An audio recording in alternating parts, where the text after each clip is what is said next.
Good morning. Welcome to episode 6 of the Arisen podcast. I'm coming to you live via the power of a wave vessel all the way from Australia. My name is Modangy.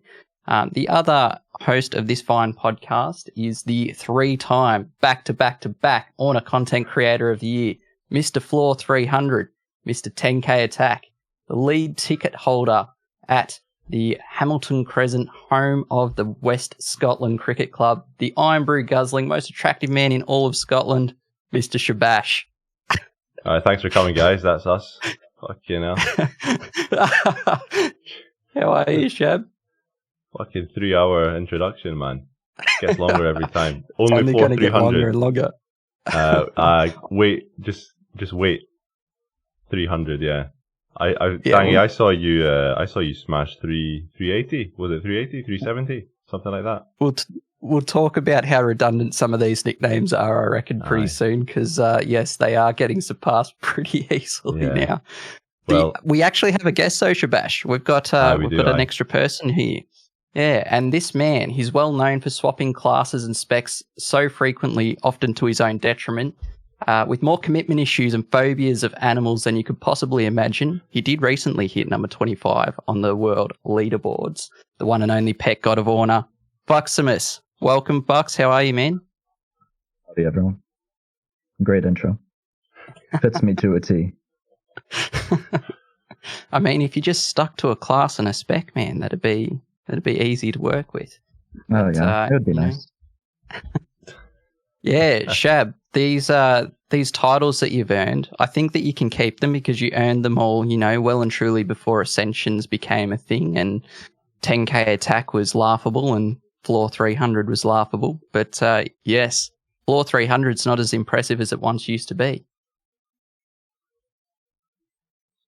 All right, Dangy, I'm trying to think of a name for you, but I can't think of one right now. Yeah, 6:30 in the morning here, so just having my coffee, so I'll kind of leave it to you, Dangy, to get us started, and possibly Fuximus as well. I think, are we going to do a wee Orna journey with Fux, how he got started? For anyone who doesn't know, by the way, if you don't know who this guy is, just find the Beowulf on the global top 100, and that's your man. That's it. Fox has a very, very noticeable presence on main Discord, one of the most helpful people out there, and well known to sticking to Beowulf the whole way through all the ups and the downs. And, Beowulf's in a better place, maybe a lot to do with some of Fuximus's, do we call it complaining? No, we don't call it complaining. Contributions, how about that? But I think starting with a bit of a Fuximus journey would be fantastic if you're up for it, Fox. Could you give us a little bit of an insight and background into yourself and your time with Orna? Yeah, sure. I'm not sure how long to go. I've been playing the game for a while now. Okay. Okay. So I guess starting off, grew up with SNES, PS1 era JRPGs. So, Chrono Trigger by candlelight after hunting dinosaurs and all that stuff. I wasn't really into mobile gaming until Pokemon Go. Yeah. And that was years ago. Pushed pretty hard for that. I was going for, I was going to try and be the first level 40, I think it was at the time. And I ended up stopping at like level 37. There was someone else that hit level 40 where I'm from. And then after a while, I kind of just got generally bored of Pokemon Go. Yeah. There wasn't really a lot to do. I wanted more interaction with the world. I wanted to, have more, I guess, user input to things like building a team. Had pretty low variety. So anyway, just kind of ended up dropping that. Didn't really think much about mobile gaming. Then a friend of mine randomly, I don't even know from where, just started talking about this great game Orna that he had picked up and was trying it out. This was like late 2019. And it looked great. Right. I mean, this was like JRPGs that I grew up with. I love the art style. Yeah. I really did like this idea of ARG. Something that would allow me to do a little bit more than Pokemon Go, at least. Yeah. And just picked it up then and just immediately jumped into it, was grinding like crazy. This was also prior to the party experience fix, which was actually a big problem in our small group, because I would grind out 10 levels or 20 levels a day in the first few days, and just very rapidly kind of left my friends behind. And worse than that, I left them behind, but I also kind of like threw them into higher tiers, and they weren't geared, and they didn't stay around for very much longer than that. So, it was pretty bad. So they were like level 150 with like tier 2 gear and stuff. Yeah, like tier 3, tier 4. Yeah, it was. Yep. It was rough. So anyway, but I kept going. I just was like nose the grindstone. Just wanted to see how fast I could level, that kind of stuff. I've always been a bit of a leaderboard chaser, very efficient player. That at the time, my end goal was Freyr, was the T8 class Freyr, because that was there was not a T9 or T10 classes. Yeah. So I was like, Freyr looks fun. I'll go for that. And I got all the way up to that, and through that, I got to tier 9 in the first month that I started playing. And that was like starting from nothing. Like I didn't have a guide. I wasn't in the Discord at that time. Yeah, right. And then it was around then that I joined Discord because I wanted to know actually how the game worked. I had no idea like what the damage formula was. I didn't really understand how pets worked. And then I come to find out that nobody else does either. Yeah, I remember a lot of my early posts were like, I would talk with like Ornate Pickle, if you remember him. Yeah. I remember Pickle. Chatting in debate and talking about the Great Reset and how unfair it was. Bahamut had just come out and it was super powerful compared to Freyr. Freyr was like kind of this joke class or bad class, and then all of a sudden Bahamut and Crimson Gazer just dominated everything. Yes. PvP was all that. Territories was all that. It was very good for grinding out gauntlets. Yeah. So I got initial days of Crimson Gazer. It didn't status affect you either, did it? So you could just dominate. Is that right? I don't remember that, but I do remember that nobody had the resistance to do anything about it. Yeah, right? Okay. Like it was just like guaranteed wins, basically. It was a very good class. Yeah, I started playing even more with that because it was just super powerful. Started taking territory, I mapped out about 100 gauntlets in my city. Just kind of big city. Went all over and built this big dungeon map kind of for my own personal reference. Unreal. And, it was like feeling pretty strong then. Kept going, made it to T10. This was like before the T10 classes came out. Yep. This was like January-ish of 2020, start of 2020. And then finally the T10 classes came out and I jumped on Beowulf because I was like, Bahamut was so much fun. I really like the playstyle. Yeah. I'll try this out. And it was genuinely awful. It was the worst class by far. I think I was the only person playing Beo for months until Odie started like slowly but surely buffing it up. But I stuck with it. I wanted to really see how far I could push it. And then around that time I was like chatting and asked questions and main Discord a lot. People started calling me that Bayo guy and so on.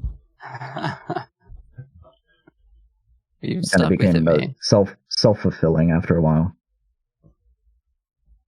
You said you had your eyes on Freya ages back though. Was that because of the pet, the pet aspects of it, like trying to run it as a pet class, or you just liked the gear that it could wear, or because Freya wear multiple body was warrior and mage. Is that what Freya is? Oh, at the time it was warrior only. But I like the... whenever I play RPGs, if I have the option, I do generally play like a summoner or something that... something complicated, something that has a little more bells and whistles, something that can be a little bit more complex or trickier to understand, especially like secondary damage effects like summons. Yeah. So I like that about it. It seemed less straightforward than, going Atlas Vanguard or Titan Guard and just, being this big marauding tank that just presses the attack button and can't die, or, stuff like that. I wanted it to be a little bit more complex. So yeah, that's why I ended up going with Freyr and then Bahamut and then Bayo. Which I mean, I think, I'm not sure if it's an exact quote, but Odie said something like Bayo's kind of the kitchen sink class. Like it has a bunch of these random odds and ends. But they end up making it more fun, I think. It's in a great place right now. I mean, like it wasn't like you said when T10 came in, but Bayo's in a great spot right now. It's funny that you say you chose your classes because you like them to be a bit more of a challenge, a bit more thinking, but you went Bahamut with Crimson Gazer at one point in your life. Where well, not a great deal of thinking there, hey. At least you still get the status effects with it. But Beowulf was... True. I remember playing Beowulf day one, and my god, I think we all went back to Bahamut when that dropped. I don't know about you. Yeah, it was a downgrade. Really? I mean, you lost action rate. It became like actively worse. It was better to actually continue world grinding and gauntlet grinding as a Bahamut than to even play Beowulf. Wow, So I think at that time of the game I wasn't playing and I hadn't grabbed my T10 class straight away. So that's that's crazy. So players were getting Beowulf, then dropping back to Bahamut to what presumably try to get a different T10 class just because Beowulf was that far behind. Pretty much. Or just, it just wasn't an upgrade. Speaking of, I guess, continuing here, I watched in amazement the first T11s. This would be that guy that got banned, and then Non-X, and then Vulcan Raven. Yeah, Vulcan, yeah. And they did all of it with Bahamut. As far as I know, all three of them. They just did bosses and hard boss gauntlets all the way to 250, just with Bahamut. And I was like, well, I mean, other people are able to do it. How hard can it be? So I kind of committed myself to pushing for 250. That was... So this was all in 2020, so this was kind of after the COVID lockdown had started, and I wasn't commuting, so it was a little bit harder to play, but had more time. I was like, well, I can just drive for fun. Nothing stopping that. Yeah. Big push all through 2020, and then I ended up actually getting 250 right like a few days before my 1-year anniversary. That's cool. Like within 3 days, I think. What was the hours? How many days played was that? I have it. Let me look it up, actually. What a question. Do you remember how many minutes have you been playing? Yeah, well, that's true. Yeah, I think that he's less than me, Shabbash, and he's much further along. Yeah. Do you remember how many it took you, Shabbash? Like how many days played? 250? Days played?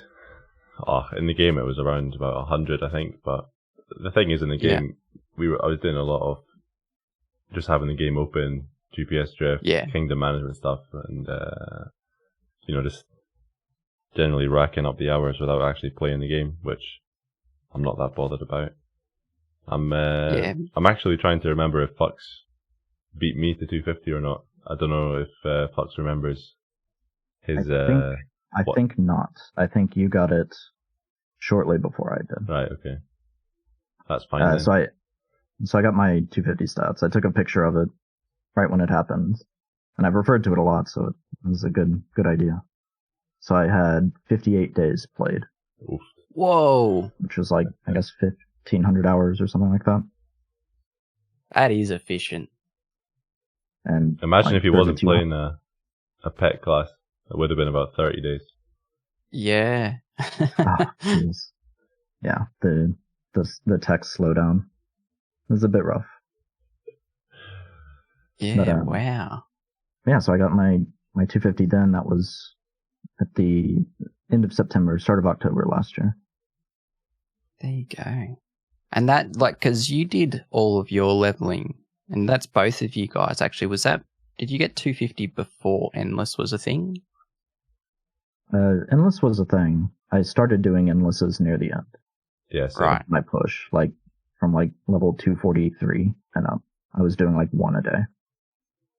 Right, but it wasn't really a big thing. Nothing like what it is now. Aye. Okay, yeah. I think I remember. I did it.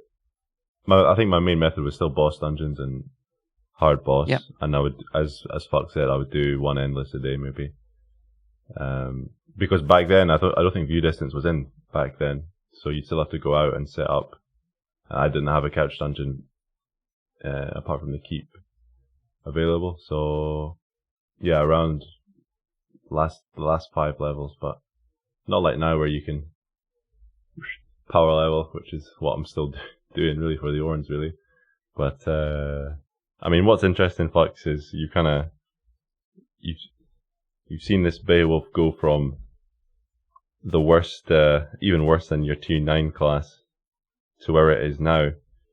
I think it's been, correct me if I'm wrong, but it's had maybe 4 major buffs along the way, or 4 major kind of changes.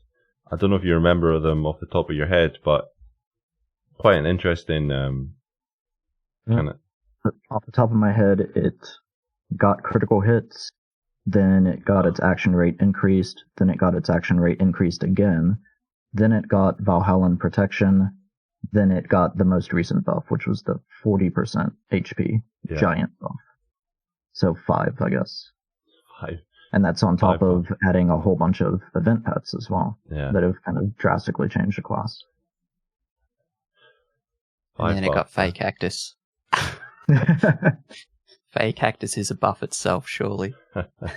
So I don't know how responsible I am for that. Probably partially responsible.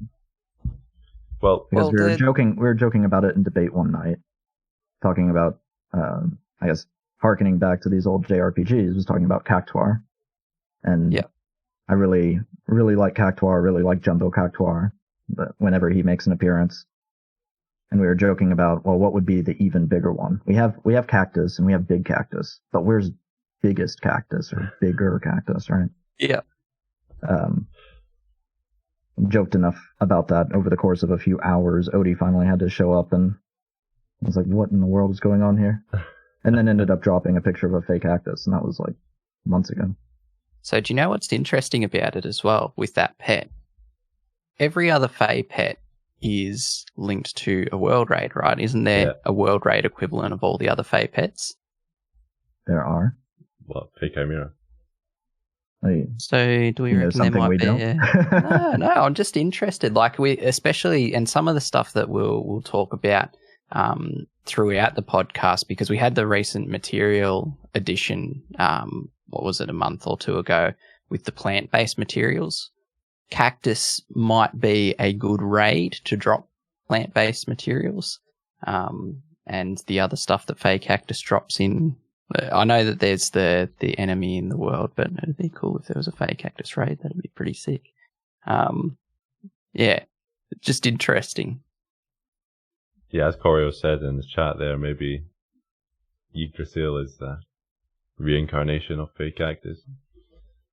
How do you pronounce this stuff, honestly? Like, I see these words and I just...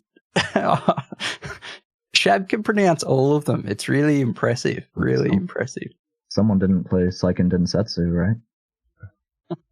I don't even know what that is. The Secret of Mana, Legend of Mana. I'm telling you, these PS1 era, SNES era JRPGs, it was the best. Yeah, alright. That's over my head. Well, yeah. Final Fantasy for me. But that's cool, man. Like the way that you played is interestingly quite similar to how I played. with the difference being that my mates who started with me have kind of kept going. At least two of them have. Crisp Bacon is in the chat right now, and another one, Thieg, and they're both in our kingdom, have kept playing throughout. But we noticed similar things to you. Like, we've given each other shit the whole way through when we would have days where we were pushing really hard and the others weren't, because you would drag them up. And we had mates along the way who have jumped into our party. They've been dragged up with the old XP the way it used to be. They'd find that they wake up in the morning and they're a tier or two higher, and they put the game down because they're like, I can't kill anything now because suddenly there's berserk frost trolls at my door and I hate this game. So we had similar scenarios with some of our friends, but I like that you've essentially been pushing gauntlets and world bosses, I guess, since day dot. Yeah, for the most part. Yeah, right. That's I mean, that would be efficient. That would get it done quickly. I used to sit there killing monsters for ages, for hours. Well, I did that too early on, but I don't know if I have the patience to world mob anymore. I haven't killed a world monster. I don't have that layer on usually. I think if I've got a kingdom quest that needs to be done now, I'll sometimes put on a seeker candle and put on the monster layer and try and get it knocked over. But yeah, that's cool story, man. Thanks for sharing it. And yes, you are well known as the pet god of Orna and very helpful on the main Discord to all of those who are seeking any advice about pets. And more recently, you have been the provider of all of the event pets to people as well, opening up your way vessel for droves of people to just flock to your many bestiaries to grab what they seek. So definitely that was pretty fun. The way vessels had come in like the end of March, like end of Cirrus. So yeah, was it then or yeah? I was Cirrus, yeah. But that was like the first real opportunity to provide pets through a wave vessel and managing that. I ended up, I think there were about 90 people that came through my wave vessel on launch day for the all the Avalon creatures. Day one, 90 people. I was one of them, to be honest. Yeah. I mean, it's pretty cool, isn't it? I don't know how many people have been heartbroken in the past. You know, they check 20, 40, 60 bistries every day for the month, and they don't even find the event bit. Now it's Fux is your man. Day one, day two. pop him an invite, and you just got the bistries set up right there at the wave vessel. You just go in, pop in, get your pets, pop out. Yeah, and it's these a big deal. I think these pets are blessed. You know, if you get them from Fuximus, they are blessed. I'm sure. hidden bonuses, hidden tags, a little bit better action rate, maybe. That's right. They've got higher dexterity. Is that a thing, Fox? Right? I think so. Hard to prove, but yeah. Hard to prove. No, that's awesome. Yeah, and that way vessel stuff it's made the pet side of things so much better. The quality of life change that is, and I've seen a couple of people before say, "That's it. I can't do it anymore. That's 2 months in a row. I play a pet class and I haven't got the pet. I'm done. I can't live with this RNG." So that way vessel change for just obtaining pets is such a good quality of life improvement. And yeah, the likes of yourself, Fox, and I mean Shabbash, you run your Orna Legends Discord server where everyone can coordinate this sort of stuff really, really well, is making the whole experience better for a whole heap of players. So yeah, it's very appreciated, my man. I mean, all right. Well, I wanted to comment on that. I guess that's the very tail end of my Orna journey. What I'm doing right now is all of these wave vessel dungeons through primarily the Orna Legends server is absolutely insane. It's I think I'm averaging 50 or 60 gauntlets a day now. Yeah.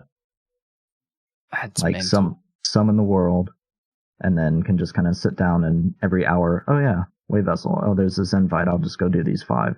Oh, it's my wave vessel's up. I got another invite. I'll just go do these 6 or 7. Why not? And just without even thinking about it, it just racks up the count. I'm closing in on 10,000 gauntlets now, which is insanity to me. Yeah, it's interesting. And like, you are an extreme case of somebody who just will consistently play every single day. And I think that that's fantastic that the opportunity exists to still do that while it might be harder to move about. And I think that's probably one of the large bonuses of the wave vessels, especially in today's current climate where some people can't move around at all. So yeah, it's a big deal. I don't know if you, Shabbash, are doing the same sort of thing. Are you smashing that volume of gauntlets since the introduction of wave vessels, or are you a bit more sporadic, like you do it one day here or there? Or I'm exactly as you said, kind of one day here or there. Like some days I've got the beans to say, right, send me the invites. People still fire out the invites. You know, a lot of the guys on that server, you know, you ally them one time and then they've got like a list of, I don't know how many people. They just see them online and just invite. And if, you know, it's up to you whether you're busy enough to accept or not. I mean, you know, especially we had a couple of events, like Orniversary was one we talked about last time. Been a couple of other ones where I've done, I don't know, maybe 40, 50 in a day via the wave vessel. Especially if Proxy Julia is around. But I guess recently I've been not doing so many dungeons, but doing setting up a couple of endless runs on my origin town. You get the stat bonus, so it does make a difference, you know, later on. Yeah. So I've been trying to set up 4 every day. I can see 4, including my keep, without Seeker spec, and set them up in the morning. You know, while we're on a call at work, I'll buff up, get the buffs up and stuff, and then try and knock them out later on. I mean, I think the last kind of week I've been doing that. I think every day there's one dungeon which I lose due to, you know, during the buffing phase or like pre 410. But you know, the option's there, and there's a lot of people using that. I don't want to say it's a service, but you know, a lot of people are just sharing, you know, selflessly. It's really awesome to see that. Yeah. So. Yeah, it's interesting, like, because the gauntlets, to complete the gauntlets, the only real benefits for a lot of you guys right now is rank. Like, it counts a lot towards your rank, especially if you're doing boss gauntlets, because the bosses count a little bit more than the monsters. Scrolls is a big bonus. Yeah, if you're doing normals, you get a lot more scrolls than you would just doing endless. And then, go ahead. For myself, it's mostly for Ascension, actually. The best way to grind out Ascension materials is going to be either just like mass normals with witches, or mass boss and get a whole bunch of Ortonite and then throw that all into refineries. That works pretty well as well. God forging. Yeah. I mean, that's the only way to do it. You can't do it through endless, right? Nope. Although Fux doesn't care about God forging Shabbash, he's actually at a point where he's got everything he could ever possibly desire God forged, including, what is it, a 196 ornate ONC? Yeah. Yeah, that's the one. Got one of those and a nearly perfect Arisen shield and nearly perfect Ashen Phoenix and Gilgax, and actually kind of hitting the point now where I'm running out of things. It is really happy for you, man. I'm really happy to hear that. That's fantastic news. Funny.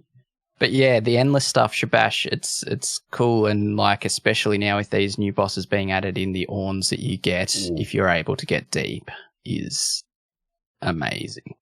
Super nice. It's absolutely amazing. Yeah. I think shall we?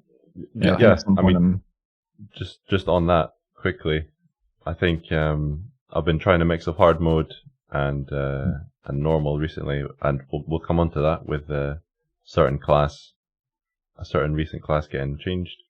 But like, I think if you get like a Berserk, one of the fallen Berserk tier 10 bosses, you know, it's 500,000 Orns later on. And Yep. if you get one in hard, if you do hard endless and you get a berserk one, it's 500,000 orns at like floor 130 or something. Which is, if you get that far, it's just two of them back to back, it's like 1 million orns. And not too bad. Need those orns for the endless Ascension grind. But yeah,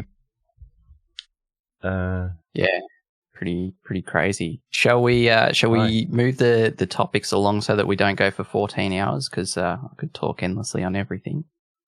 Do you have some thoughts about the solstice event, Shab? Yeah, we didn't sleep because we're so far north that the sun, there was just pure daylight over the entire weekend. So I just played all weekend.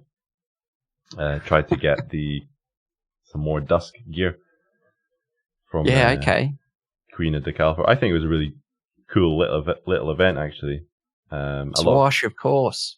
Yep. Yeah, I think because previously, was it last year or the year before, those two were there for the whole month. And I think perhaps with the standard of, with the new content that Odie's been bringing out, perhaps just having an old raid which didn't necessarily drop any higher tier stuff, and a lot of its stuff was actually available. A lot of its main stuff was available other ways. Making it into a wee 2-day event, I imagine it's going to come back in about 6 months' time. I enjoyed it. A lot of people were the Swash community were out there smashing like tier 8 boss dungeons, trying to get some elemental dusk gear, which is really fun. I don't know if you guys played any more or less. I don't believe I've seen Flux play Bayo Swash. Maybe could be wrong. That's a work in progress. Talk to Lenny some more, and maybe I can figure it out. Yeah. What did you reckon about the event, though? It seemed good for the low-level players, right? I mean, this is their access to Ring of Day, which is very important. Yep. It's either that or Arch Gadget. So if this is a recurring thing, if it comes around, and they can pick up their Ring of Day, then this will accelerate them. They can get through gauntlets a little bit faster that way. Yeah. And then the Dusk Gear as well is just fantastic for its tier. Blind and sleep immunity is super useful. And you can take that into, that's all tier 8. So you can take your Dusk Gear into T9, and that'll get you started fighting Apollyon. Yeah, I mean, I'm using it this month as well for these raids. What am I missing? Why is that? I don't want to get blind or stunned. Okay, stunned, I'm using something else, but I don't want to get blinded. Mm-hmm. Just use Steadfast. Just use Steadfast. Yeah, and like blind immunity was pretty important for Cade as well. Aye. Last month. Yeah, right. It's interesting, Fox, you just said something like this was access to Ring of Day, and we just had, didn't we, recently, when Mimic came, it's like a couple of days. I wonder if that's going to be a consistent thing, because we used to have an expectation around you can get Ring of Day once every 3 months or whatever it is. I wonder if this is the new way to manage the slow delivery of such a good item like that. Maybe it is that once every couple of months there's just a couple of day event over a weekend that gives people access to that. That could be cool. I think I prefer that, a small 2-day event every, much more frequently rather than a month-long event where if you missed that, if you didn't play until just after that month had finished, you have to wait, 6 months, even longer to get those accessories again. So I'm a big fan. The absolute worst. Some new player would pop in to ask questions, and they'd say, okay, I got this, my druid skills, gens, bears, golems. I just want to use them, but I'm dying all the time. What do I do? And the advice would be, oh, well, you just missed that thing. So maybe just twiddle your thumbs for like 5 months or so, and then it'll come back around again. Keep playing. Yeah. Ring a Day specifically, you can get through fishing now, though, can't you? Is that the one that you can, or is You can get something else. You can get the dusk stuff from fishing. I don't know exactly how that works. I don't know if that was changed after Solstice or not. Yeah, okay. Yeah. It was an interesting event then. And yeah, Shabbash, all I really I wasn't overly interested in that event. I'm trying to main Gilga at the moment, and the gear wasn't overly interesting to me. But I did see a couple of swashies going a little bit ham. I'm in the Discord for what's the name? The Arisen Blue Slime guys. We're going absolutely. Oh, the Swashbuckler Discord too, and the Arisen Blue Slime guys were going ham trying to get was it Broken Elemental is what you wanted? Yeah, pretty much, yeah. Yeah, it does have quite a little bit of defense. So yeah, Broken was best for Dusk gear in general if you're playing Swash. Yeah. Yeah. So cool. It's awesome to have these little things getting thrown in here or there. Odie's killing us, so guys. He's just adding new content left, right, and center, and we want to try and have shorter podcasts, but he's making it too difficult. But yeah, cool stuff. So what was there was another change there. I think we touched on it briefly. Introducing the herbs as material drops from from a couple more mobs, which was good. I think he again listened to the community there. A lot of people were kind of herb locked for in the higher tiers for ascending, but also for all tiers having no access to buying cure-alls anymore. You have to go to the herbalist without any herbs. So they're super accessible now for pretty much everyone, which is really good. Massive deal. I've only been herb locked from Ascensions, and still am. I haven't gotten the enjoyment of being Orn locked or Gold locked. Just herbs. That's the only thing that's ever held me back. So yeah, adding all these drops to the witches was great. I think it's a bit of a missed opportunity. I think that Odie probably could have added in a witch slime. But aside from that, fantastic. A witch slime? Yeah, what about arcane slime? I'm pretty sure that didn't Blueberry do a sprite? He actually made up a little slime with a witch's hat. Because there was a one I'm thinking of. Yeah. Pretty funny. I love this change. This is a big deal because I'm now noticing, I do normal gauntlets as my primary gauntlet mode because I'm trying to accrue as many scrolls as I can. I have this goal in mind where hopefully mimics come back around in September and I can aim to get the ornate Fey Yeti coat because I can just use as many scrolls as possible with 2 bosses that could drop that item. So that's what I'm trying to do right now. And I'm getting all these herbs from witches now, which is brilliant. It's Carmen, Arisen Carmen, and Carmen of the Underworld all dropping these materials, plus the mimics and the Baylor gateways that were already, and end of gauntlet rewards, etc. Yep. But what's really cool is not just for Ascensions, but I'm now actually making potions specifically Farsight. So my main style of play is to actually get in a car and go for a drive. That's how I like to play. If I can, try to wrangle a friend into doing it with me. And Chris Bacon, who's a friend who started the game with me, has recently got into the game again heavily now, and we're just getting in the car. Last week, I think we did 6 out of 7 days. We got in a car, went for hours and hours on drives. And I use Farsights now because what it does is it makes the whole route way more efficient. I can park in one spot and do 5 gauntlets rather than 2 gauntlets move, 1 gauntlet move, do the other 2. We can get 5 done. And what it's also done is it's shown us gauntlets that we didn't even know existed because they were outside of our view distance.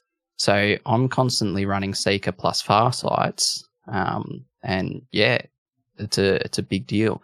I know that people might cringe because they're like, you're using your Ascension materials, but I'm not as worried about it now that I know that there's a more reliable source of getting these.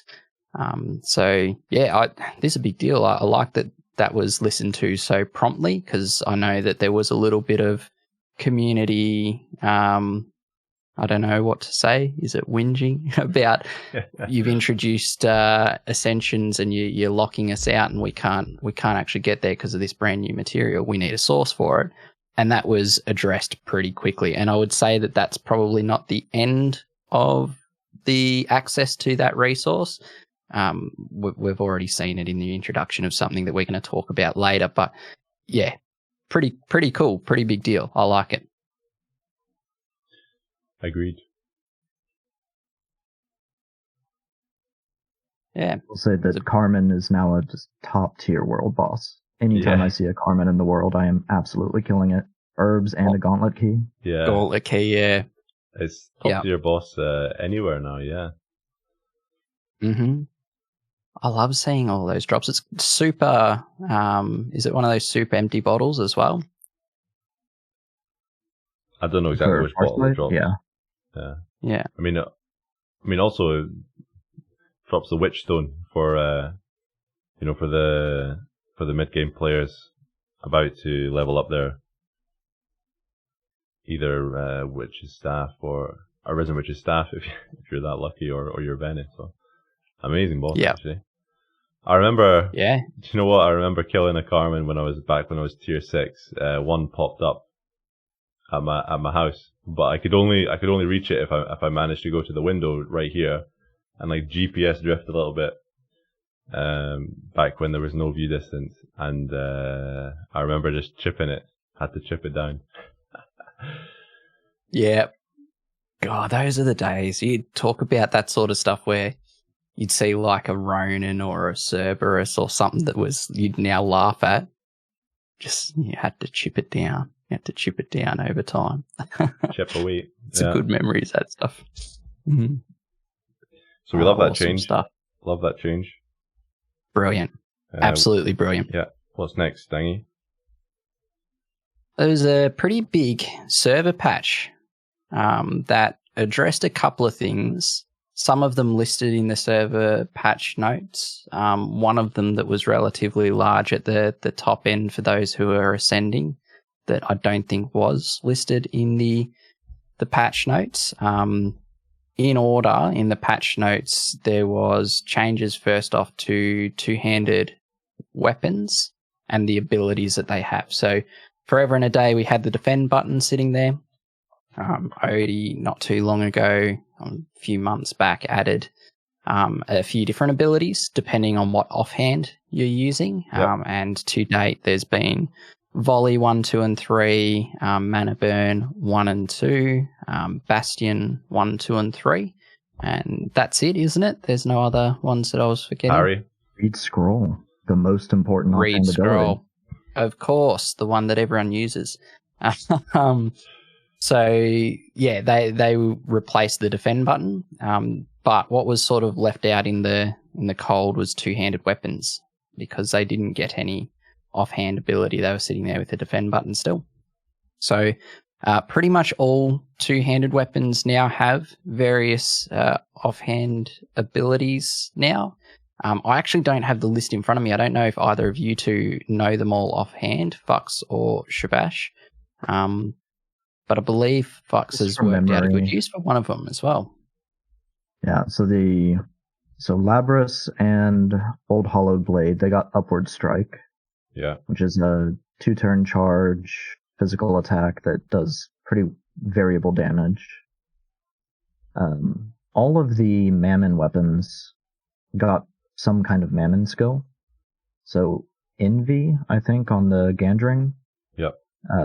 Despair on the new we didn't even mention that, the new two-handed staff that Mammon drops, the Katvanga or Katvanga or something.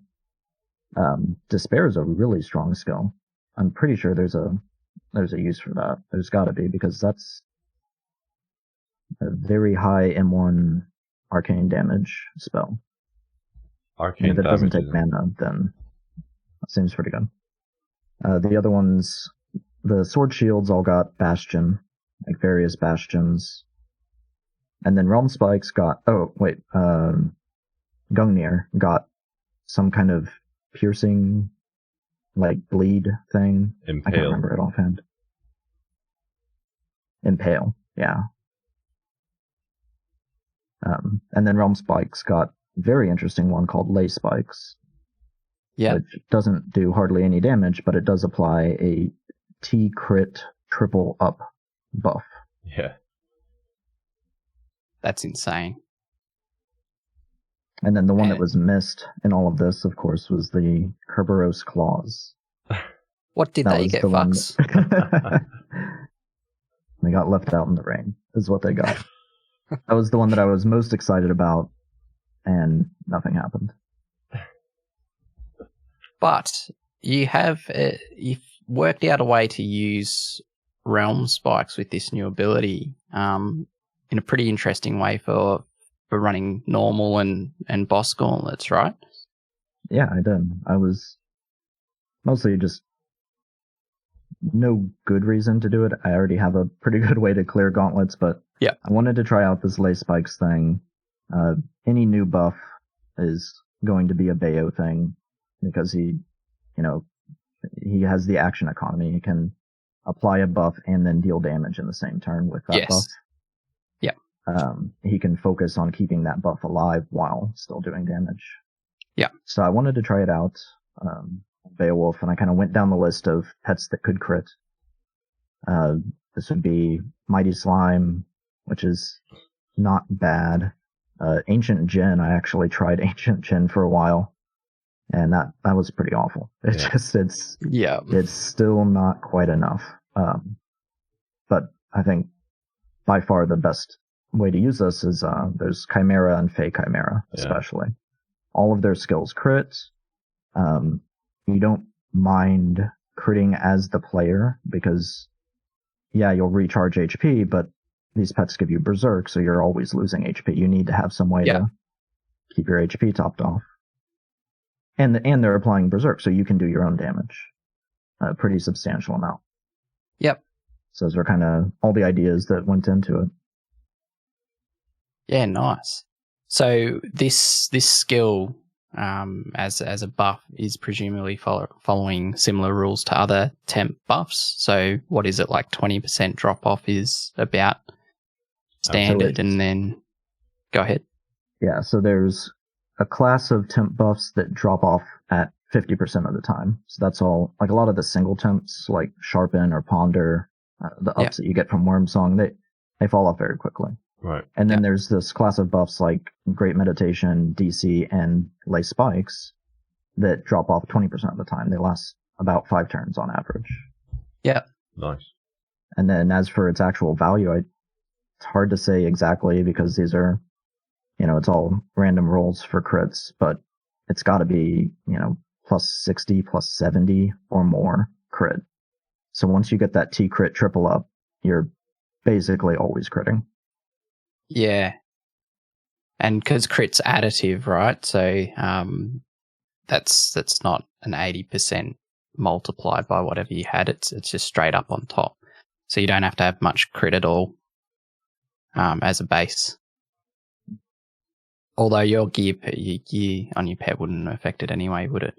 So is there turns that you notice that your Chimera doesn't crit when you use it, or it's pretty much just always just slaying the smackdown with a crit? It's not guaranteed. Even even a Bayo using Swordy, and that's including the gear crit on Realm Spikes, and that's including that critical hits passive that finally is relevant after a year. Even including all that, that's still not quite enough to get it to 100% crit with Swordy, but it's really close. It's like 95 or something. What about with Worms? Do you use Worm Song plus that? I don't use Worm Song, but I'm pretty sure that would guarantee it, Yeah. Yeah, that's really interesting. That could be cool, is just running through, do your buffs, and presumably not many because you're running Berserk as well. So what do your bears, and maybe Gunner, maybe not Gunner, maybe Worms, and then just sit there hitting that Lay Spikes button whenever the temp crits are down. And then just Swordy yourself, right? You hit Swordy because there's going to be some enemies that are immune to Dragon, which will be somewhat annoying for Chimera. But otherwise, the gauntlet should be fairly quick, right? Yeah, exactly. The only dragon immunes in normal is going to be Freya. Nidhogg and Fallen Freyr, and then Fallen Beowulf, who's in normal ambulance. And is Mighty Mimic immune to dragon, or is it just resistant? Mighty Mimics, no. He takes damage from everything. Dragon's the only element that you can kill Mighty Mimics with. Oh, Mighty Mimic. Sorry, I thought you said Mighty Slime for some reason. Yeah. Yeah, you need dragon for them. So. Yeah, that's right. Yeah, that's right. Cool, man. That sounds cool. So some of these skills could be interesting. I don't know of anyone who's been using that new, however you pronounce it, cut barn. Yeah, I've been calling it Quilava, which is the Pokemon. Yeah, I'm not sure if either of you guys have used it. I want that new stuff just to try it out. You reckon that skill could be useful also? Maybe we can whinge enough to get something on Feral Claws at some point as well. I'm sure it's got something. For Kapvanga, it's a 0 mana skill, so you can kind of do a thing where you run your Fey Gear and run Heretics, purposefully hurt your own mana, drop it very quickly, and then just spam Despair. I think there's an idea in there. Yeah, okay. This is for Heretic that scales off of low mana. Low mana, yeah. Is there only one gem like adornment for armor that reduces mana, and that's Crimson Pinions, or is there more? Your Beowulf adornments, they reduce health and mana, don't they, Flux? Yeah, in the Dooms and Bestial Eyes, and the weapon that'll also cut your stats. So that's for weapon slot. Is there any for armor or not? Outside of Crimson's? Could be interesting though. Well, Azure Pinions. So then you're increasing your magic stat and reducing your mana. Oh, they reduce mana. Oh, brilliant. Okay. That could be really cool for clearing gauntlets, right? But the skill, is it a 2-turner, did you say? Or is it just a 1-turner? I think it's just a 1-turn. I've only ever seen it used on me from Mammon, and then the pet Eben Scroog uses it and does a bunch of damage with it, but you can't tell turn counts from pet action. Yeah. I guess the only real problem is arcane immunes, which would be Fallen Gilgamesh. You'll need a plan for him. Yeah. Yeah, okay. That's pretty interesting. I want one of those staves. I got in a bunch of legendaries that are just auto-dismantled, but not an ornate yet. It'd be very interesting to use. Well, cheers for that. Do you have any thoughts on those two-handed skills, Chab? I don't want to say I'm disappointed. I was kind of expecting, if this is the final form of two-hander buffs, I would say still not at the same level as one hand and shield. Some of the skills though are interesting, like with the realm spikes, the triple crit up temp. I use it, like day one to play about with it, but on Realm Shifter I was playing a crit build anyway, so I didn't necessarily need it. Where I think it might, play a bit more of a part in the meta, shall we say, is when party play comes into force. With those buffs, we'll I think we're going to talk more about party play later on, but I think, the teaser, there was 3 in that teaser. There was 3 enemies, so assuming we can have 3 people in a team in a party, I think temp buffs, as long as they affect everybody in the party, they can be pretty destructive. So temp double. Well, it's not the same multiplier as it, but additive crit. If you can guarantee a crit for the rest of your team, doesn't lay spikes. I'm not sure if it actually increases your damage as well. It's hard to tell if there's a flavor text. if it's just flavor I text. think that's just flavor text, yeah. Yeah, okay. It's just the crit up buff from what I've seen. Alright. Well, that's fair enough. Not quite, yeah, so even not quite as good as it as it pretends to be. Yeah, I mean, I've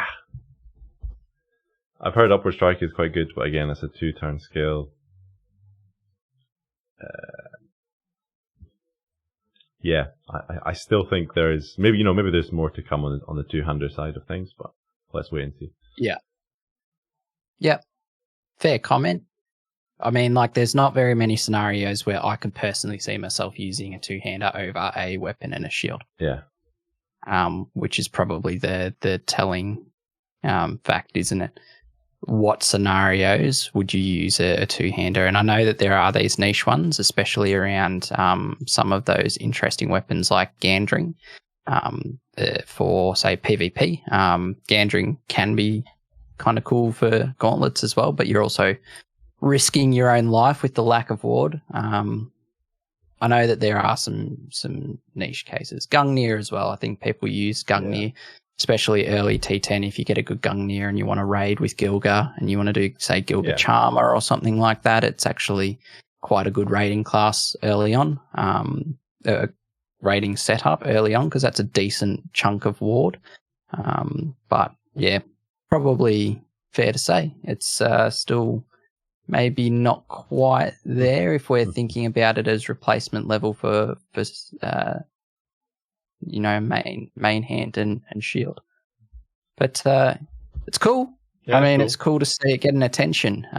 It's always nice when the developer of your game is listening to the players and trying his darndest to try and get it to a place that we're happy with. So appreciate the efforts for sure. Then there were more patch notes. So the next patch note is pretty substantial. It's a change to a tier 10 class and the way that its passives work. So there was an addition of one new passive and the removal of another passive. So Realm Shifter, the T10 class, has always had a passive called Apothecarist. I can't pronounce it. Shabbash, I need you to be my pronunciation king. But do you guys read in school in Australia or not? No. Yeah, they just throw us out in paddocks and we have to, fend for ourselves. But we got that skill removed. That one was the passive skill. It helped with when you consumed potions, you would get a higher return than most normal classes would. That's now gone to the Assassin spec, so it still exists, and it's just with the spec instead. And the passive that came in is called High Tenacity. And High Tenacity, what it does for Realm Shifter is something really interesting, where it makes it so that self-inflicted dots, and this is ones like Berserk, 1, 2, and 3, and also, is it Blood Shift? Yeah. That hurt you per turn in exchange for a buff. They won't actually reduce your health past 1 HP. You can still die to normal dots, so dot being damage over time, which is things like poison, burn, rot. Any of those will still kill you if you get to 1 HP and then a dot's applied, but the Berserk, etc. won't kill you. There's a really big deal for Realm Shifter because Realm Shifter already had an innate passive that increased its stats as it got lower in health. At a maximum when it is at 1 HP, which I think is 200% of the normal stats. Yeah, should double you guys can correct me from. Yep.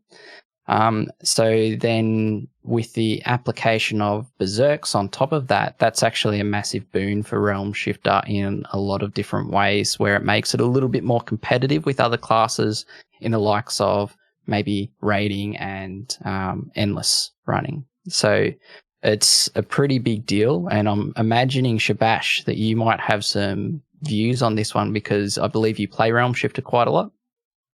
Yeah, I've been playing Realm Shifter quite a lot, that's for sure. I mean, I think this is like, I don't know if it's the first change to Realm Shifter, like, ever, or it's definitely the first major change, you know. We're not like, moaning about our pets being underpowered for months on end and getting buffed 3 or 4 or 5 times, that was what you said, yeah. So, this is the first major change, to Realm Shifter, where beforehand it was a really, you know, pretty decent class, you know, you could pretty much do anything you wanted, to a certain extent. But being able to manage your resurgence range down at low HP was always, you know, it was like walking on a tightrope, because literally you couldn't really have berserk buffs on you. You'd have to watch your health.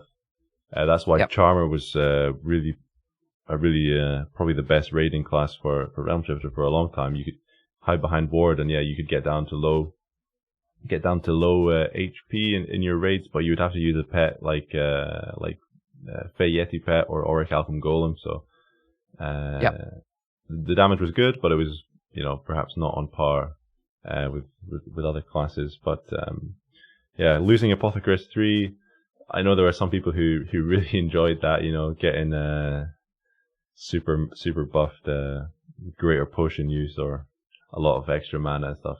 You know, 20k HP and mana from your Panacea is perhaps a bit overkill anyway in the first place. So, yeah, not so bad losing that. But with high tenacity, as you said, now you can use all the berserk buffs. Blood Shift actually has a use now to kind of help lower your HP a bit quicker. One important thing to note is double edge.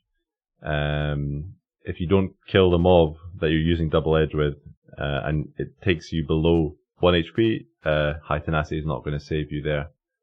So I guess it's not really.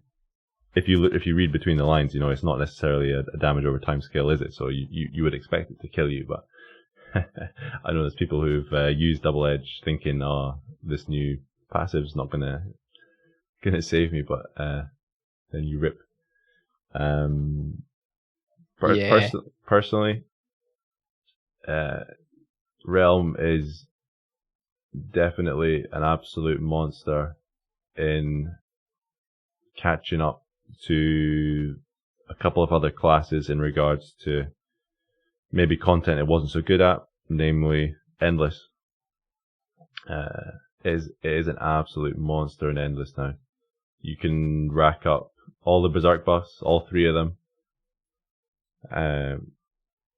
You know, it costs 225,000 orns plus your whichever spec you want to use to switch to Raider, switch to Berserker to get all the berserk buffs.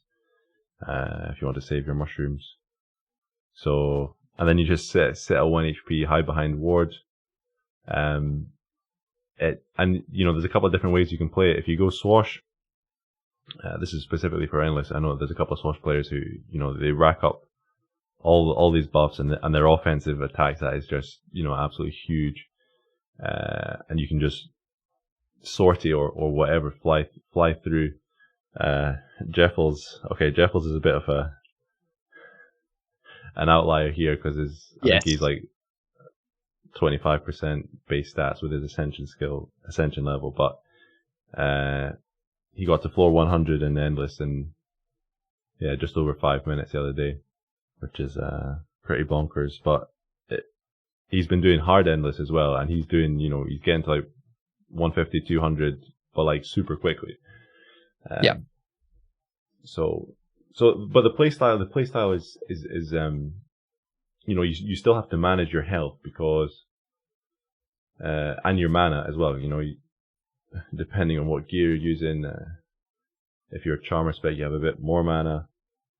But if you're using like a crit skill, if you're using a crit build, you know, you use that recharge, and just one crit can actually really lower your power before. So perhaps you're on a floor, you're zeroing everything. You're like, you want to be a bit lazy, not use a mana potion, so you use Sorter, you crit, you get health, you get mana back. But then next floor you run into a berserk, and it can actually damage you, and you're like, oh shit, I need to. So then you're thinking, right, I need to lower my HP as well, or even even worst case, you can't actually damage the mob. So it's and seeing, even if you've got like 1k HP, going from 1k HP to 1 HP, the power increase is super noticeable as well. Yep. It's I've got some pretty decent gear for Realm, which I'm using for Endless, but this thing is a monster. Telling you. It's a monster in a way that makes it pretty similar to other classes in the limitations and the power that it brings, right? Like, it can now use Panaceas, which it couldn't use before in Endless. And the reason it can use them now is because you can get your health down a bit quicker, a bit more reliably, so you can get back into that Mystic Feather and Resurgence zone, which you need to be able to do your Endless. You were previously relying on cure-alls, which are so hard to get now because you have to make them instead of buying them from shops. So it's really good that you can use Panaceas. But exactly like you said, you use a Panacea and then all of a sudden you're at full health and you can't damage anything until you're back down in Resurgence range. And you still got to manage every other dot that can be applied, because if you get burned and you don't pay attention and you're on 1 HP, you will die. And that's just what happens. So I don't think it was an overpowered change. All it did was it brought it up to where Heretic and more recently Gilgar is starting to get there with the crit changes. I don't think that Realm is now quite comfortably the best class that exists. What do you think, Fox? I know that you've been just complaining ever since it happened that Beowulf hasn't been looked at for ages. You know that there needs to be more buffs to Beowulf. So I don't play Realm Shifter. I know it was a great surprise. What? But I did find the development history of it really quite interesting. There was a pretty long open discussion in the main Discord. It was just one night, people were talking about Realm Shifter and saying, it is unfortunate that its kit doesn't make a self-sense. Your crits heal you, but you don't really want to be healed. You want to stay low. Is there a way to make this better?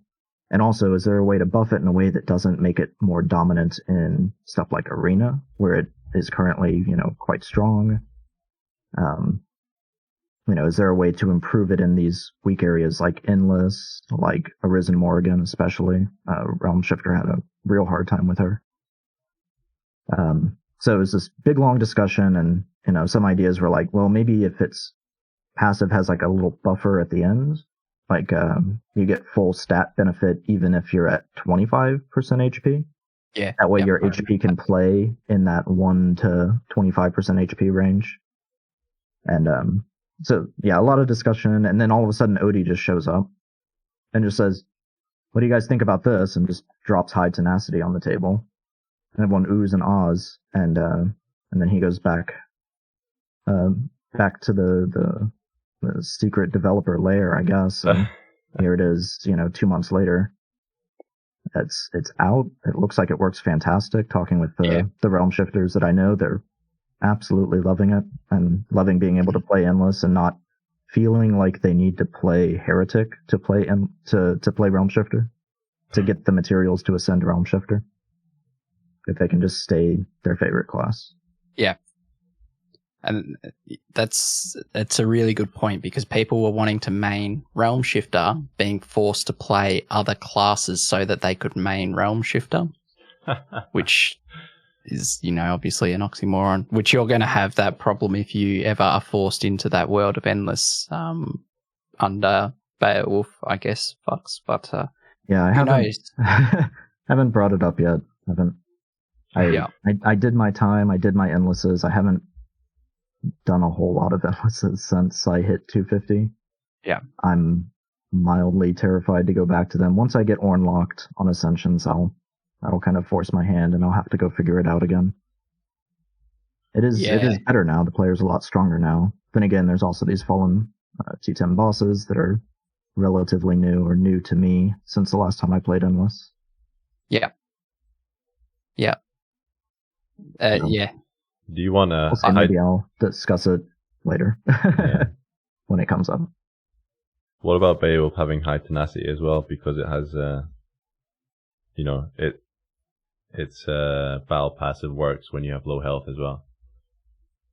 Well, I mean, I'm already using Realm Spikes, and maybe I can put on some more Realm gear. I can just be Realm Shifter.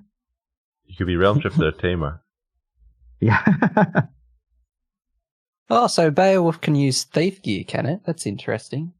You didn't know it's that? a bit of an oddity. I think Grumbles is written in there just before about, personally, I don't like the idea that Beos are able to raid. she is Grumbles. Great yeah, job. look, I reckon these changes are good. And this is another example of focusing on the stuff that's probably needed the attention. You know, there's obviously a lot of different areas of the game that will get attention over time. There's going to be stuff that will need improvement, especially as we change into different worlds where, you know, crits introduced or ascensions are introduced or whatever else. But you can't do it all at once as a dev. And I think Realm and Thieves in general probably were the ones that weren't getting the attention for the longest period of time. You know, potentially to do with the volume of players that actually play the class. I think, Fox, you've done an exercise a few times where you run Arena and take note of everyone and what they're playing and mark it down. And Realm Shifter predominantly is the class that keeps popping up most. So maybe that was to do with maybe that was part of the reason that it wasn't getting attention. But these changes aren't game breaking to other classes, are they? Like, it's not. If it was, everyone would now be playing Realm Shifter from today, and I don't think most of the other mains have swapped across. It's just good changes for Realm Shifter. I think it's great. Yeah, I think it's a very measured change, and I think it, you know, improves it in the ways that it kind of very specifically needed without making it oppressive. Yeah. Yeah, no, that's a solid point. It also makes people who are still leveling up, and they're, you know, they want to pick their kind of end game class, let's say, and you know, those players who love the Thief RPG playstyle, you know, perhaps before they were saying, oh, Realm Shifter is not that good at a couple of things. Now they can look forward to it and, you know, be assured in the fact that it can pretty much do everything like the other main classes as well. So. Well, its main benefit was being a torch right up until now. Yeah. That was what everyone joked about, right? It's like, I play Realm Shifter because it's a torch and it lets me see more things. Now people will use it for more than that, and they can use it as their main class and they can ascend it comfortably, which is, just brilliant. I think that's a really, really good change. So I'm looking forward to, you just pointed out, Shabbash, you know, like new players coming through. I think they were getting hit with the message, you know, I'm planning to go Realm Shifter because I'm Nyx and I'm loving it. And then people are like, oh, well, good luck, because it's the worst class to choose, you know, especially if you want to do Endless, it's terrible, and raiding, it's not quite as good as the other classes now. And now that won't happen as much because people will be able to enter tier 10 as a Realm Shifter, and I think they'll be able to do pretty bloody well. If they pick up a Chimera, they'll be able to raid really well straight away. It'll be a great feeling to pick up a Realm Shifter in the way it's currently designed. Yeah, we'll not talk about Swash at the moment, because then this podcast will go on a bit too long. It always comes up, doesn't it? Yeah. I mean, maybe there will be a day where we can discuss Realm Shifter without also discussing Swash. Is today that day? Do we move on?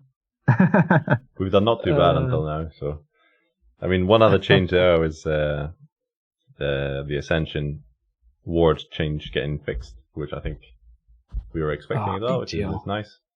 So, like, Ascension HP increase wasn't getting added into the ward calculation, but you know, I think we talked about that last time. We were pretty sure that was a wee bug, which has now been fixed, and it's now kind of enabled certain players to increase their ward stat quite significantly to absurd levels, right?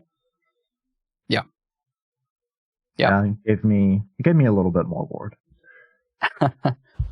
What's the maximum ward you can get now, Fox? Yeah, I had posted it in Orna Legends, but I was over 210,000 in a raid loadout. So that's like without influence or anything. Oh god, that's so much. I mean, but it's cool. That's the highest I've ever seen. You know, that's higher than it was than pre-cert or nerf. Yeah. Pretty crazy. I mean, Dangy, like as a Gilgamesh, how do you feel about that? Beowulf outwarding you. Well, I mean, Beowulf can outward me, but it can't really use the ward in the same way that I can, so I'm not that upset about it. If Fox wants to run into a raid as Beowulf Cataphract, I'll race him. We can race for damage if you want, Fox. But I mean, clearly we just need to change Spike Shield back. So that Deity and Beowulf can use it. Oh god, could you imagine if Spike Shield was the way it was and you had that much ward? Oh my god.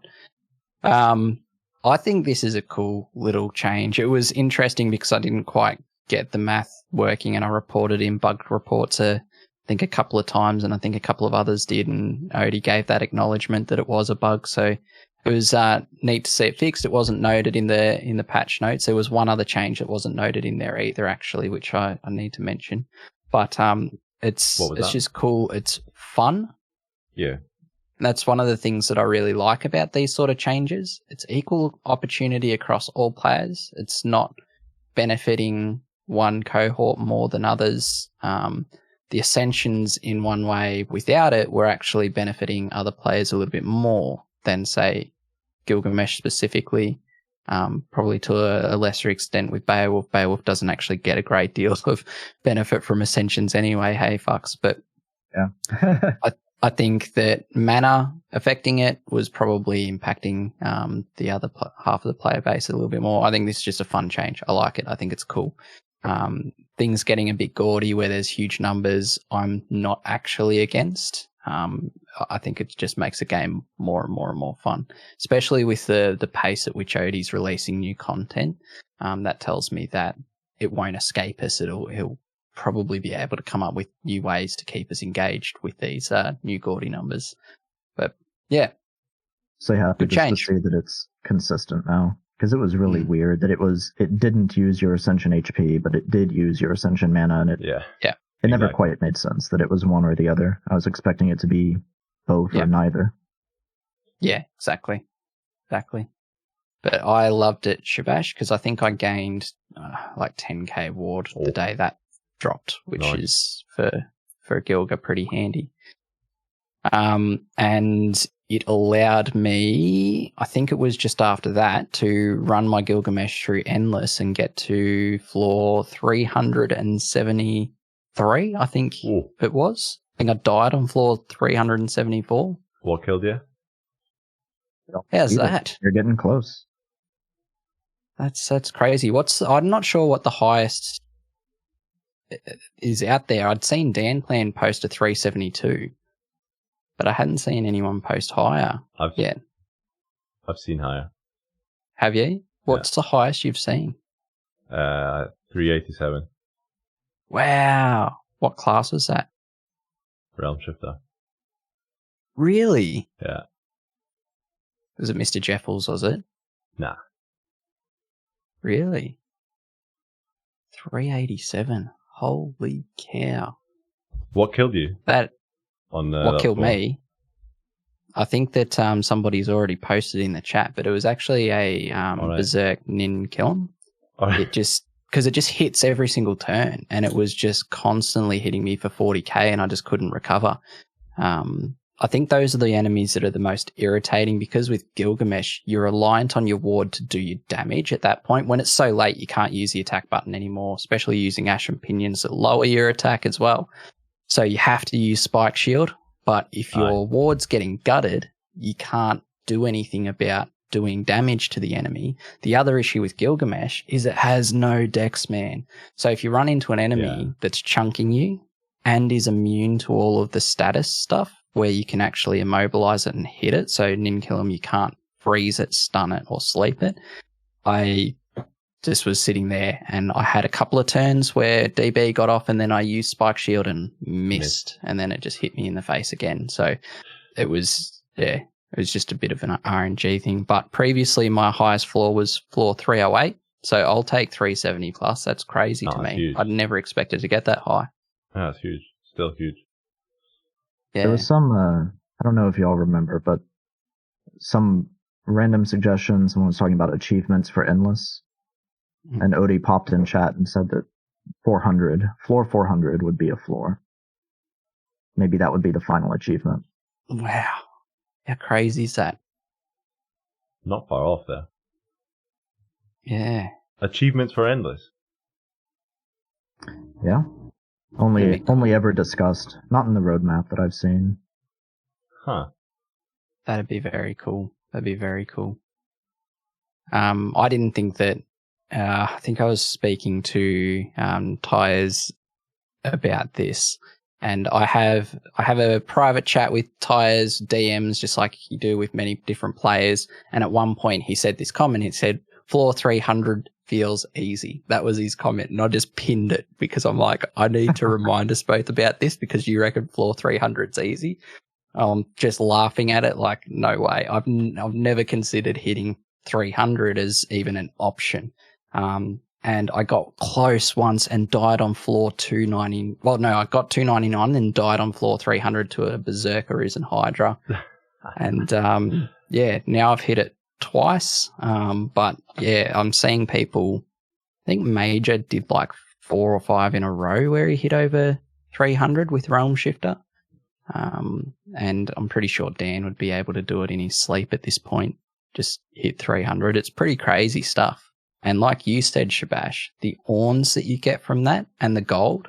So if I hit, I think it's like above 250 nets me about 1 billion gold.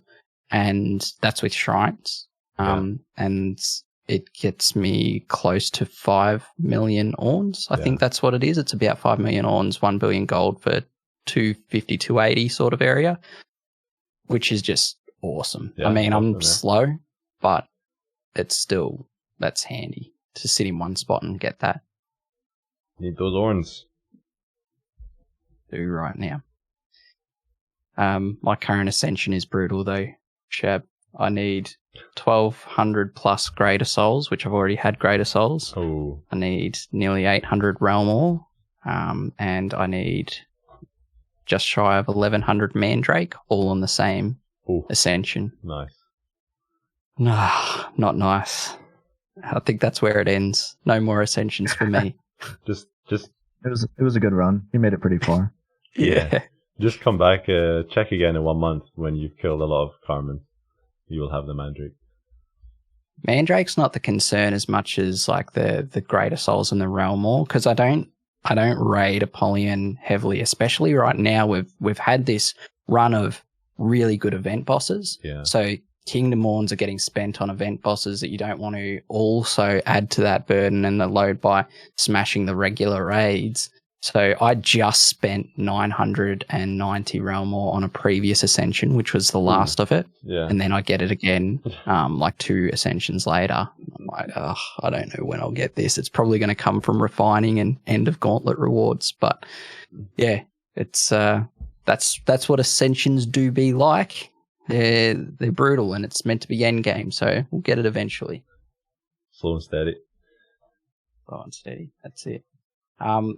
The other thing that wasn't actually in the patch notes, by the way, guys, and I think that Fuximus has some comments on this one potentially, is that PvP had a recent change, and I'm pretty sure it was at the same day as that server patch, in that it turns out that Steadfast wasn't working, at least the way it's meant to work in PvP. So you would notice that you'd be able to stun dart, freeze, sleep, classes that had Steadfast basically every time. They're very, very rarely whiff, and there was a recent change that has made it so that Steadfast works appropriately, including the gear that gives you those status protections like the Ashen Phoenician gear and the new adornments like the what are they called, Pestilence and etc. from the horses that give you a bit more Famine and Pestilence. There you go. So that changed as well, and I know that Fox has been having a great time with it. Absolutely brutal. So yeah, I think the change was all defensive AI, so that's PvE and PvP, and it just wasn't working. It wasn't being accounted for correctly, and now it is. So now we can finally see how strong a deity is, for instance, on defense, and yeah, it is absolutely a brutal change. I actually haven't even really figured out what to do now. Imagine you do 1 million damage.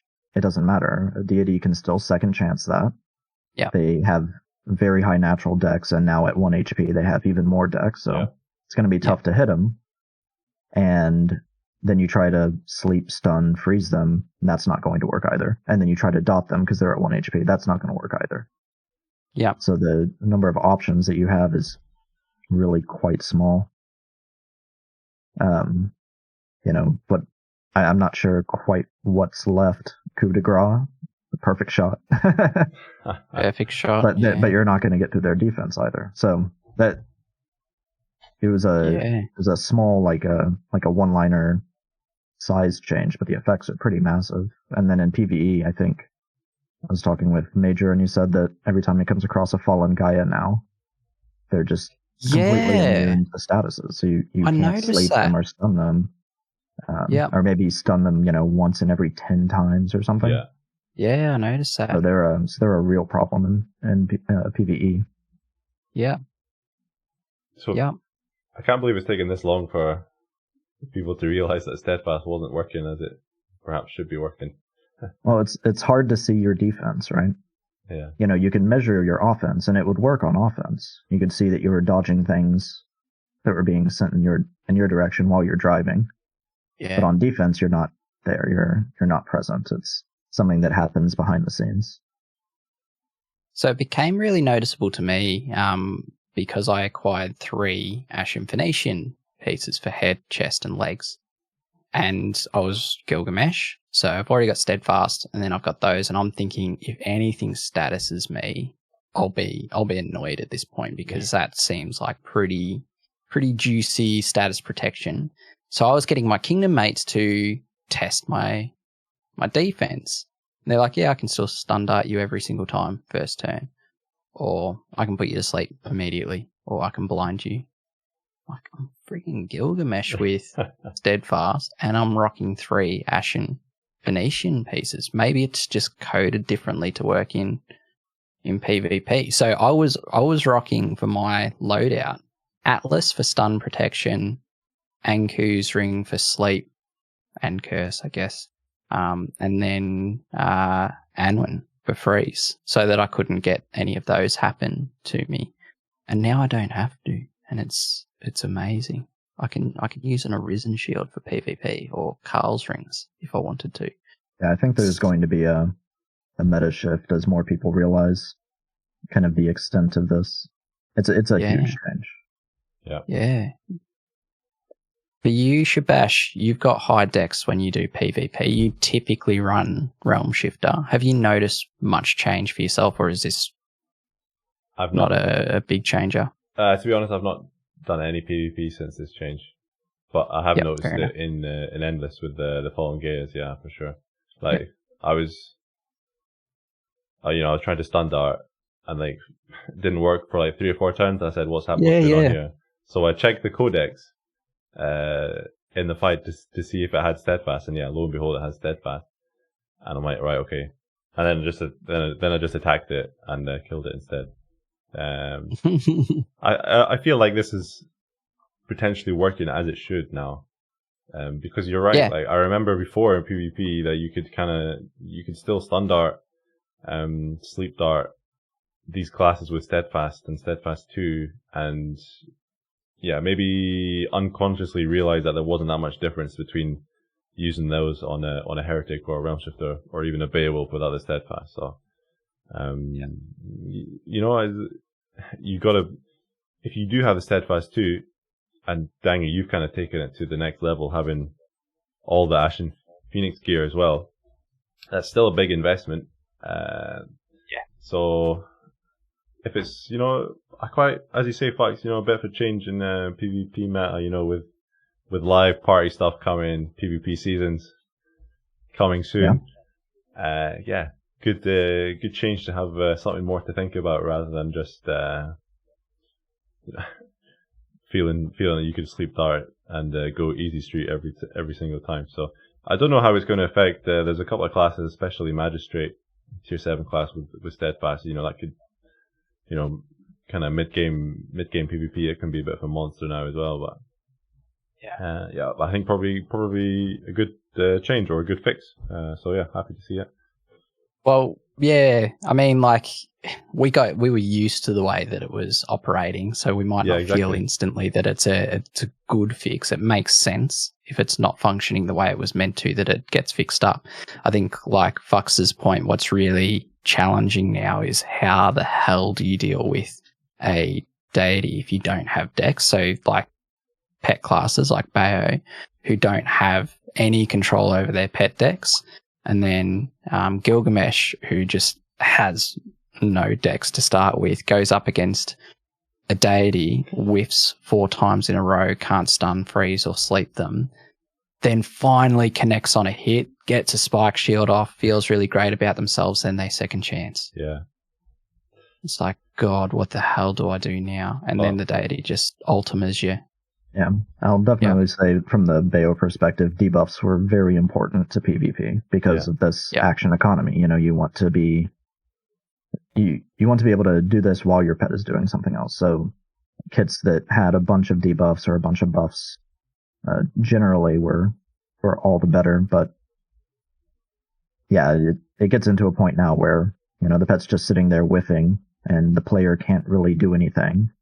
You know, there's no offense stat multiplier for Beowulf himself, the player.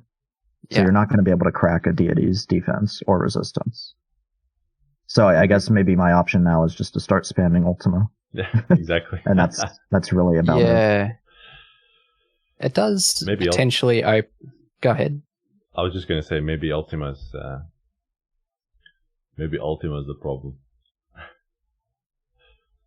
Ultima's very, very, very, very good and only got better with crit changes. Yeah. I wonder, Fox, does this open up the doors to the potential to look into PvP specific gear, especially if like live stuff comes in? Maybe there's the introduction of a weapon that's like some sort of dart gun that makes stun dart and sleep dart more effective, or more able to pierce through steadfast. And maybe that's something you chase. Sure.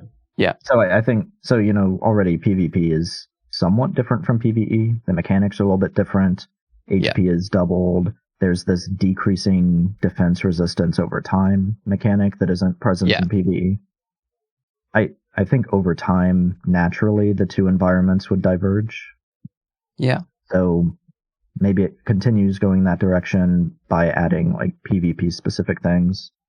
Or maybe there becomes a corollary to status prevention, that there will be a status infliction stat that you can raise. Oh, yeah. Yeah. Nice. As just another competing stat, like attack versus defense and magic versus res.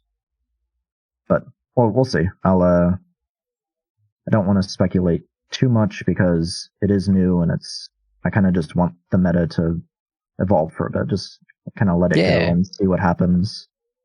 And, you know, if in a few months it's just like all deity all the time and that's all that anyone plays, then okay, maybe something should change. But I like both of those ideas actually.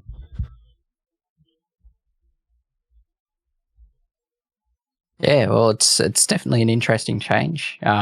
It's really, to me, it's actually nearly kind of funny. Like you said, Shabbash, how did we not pick this up? Well, that's just how it worked, and everybody thought, all right, that's how it works.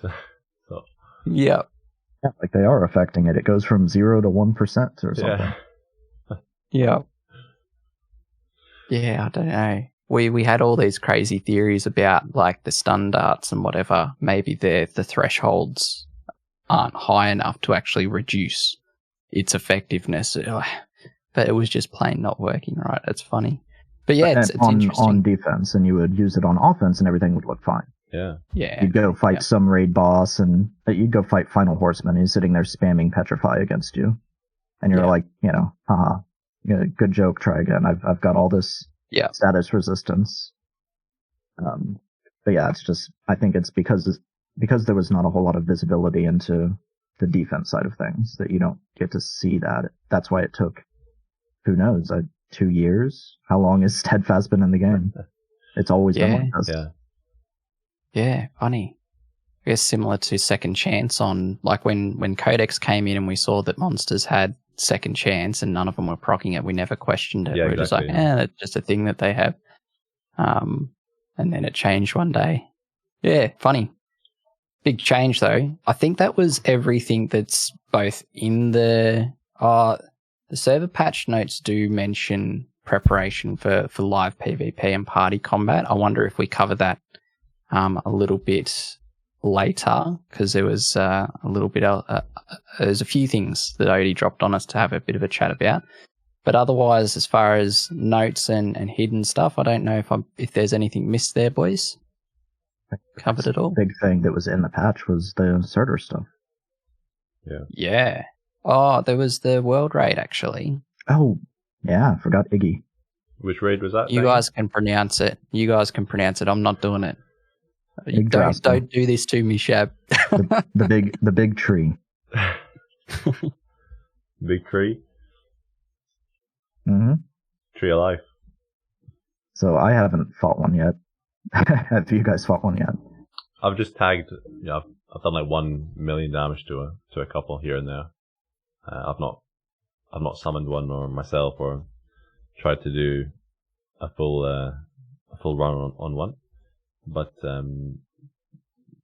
so we have an offer from a listener / kingdom mate of ours, Shab, and I wonder how we're going for time and whether we can fit it in. But if you would like, you are welcome to join my party, and you can jump into Evil Banana's way vessel and have a go at killing one on screen to see what gear you get if you would like. Forgot about that. If you give me a minute to set up and you can talk about the raid, then that sounds that's a great shout actually. Yeah, and big thanks to Banana for that offer. I've not actually looked through this gear thoroughly. Have you, Fox? I got a bit of a look at it. So there's 3 new mechanics, or it is okay. There, Poopman put it in.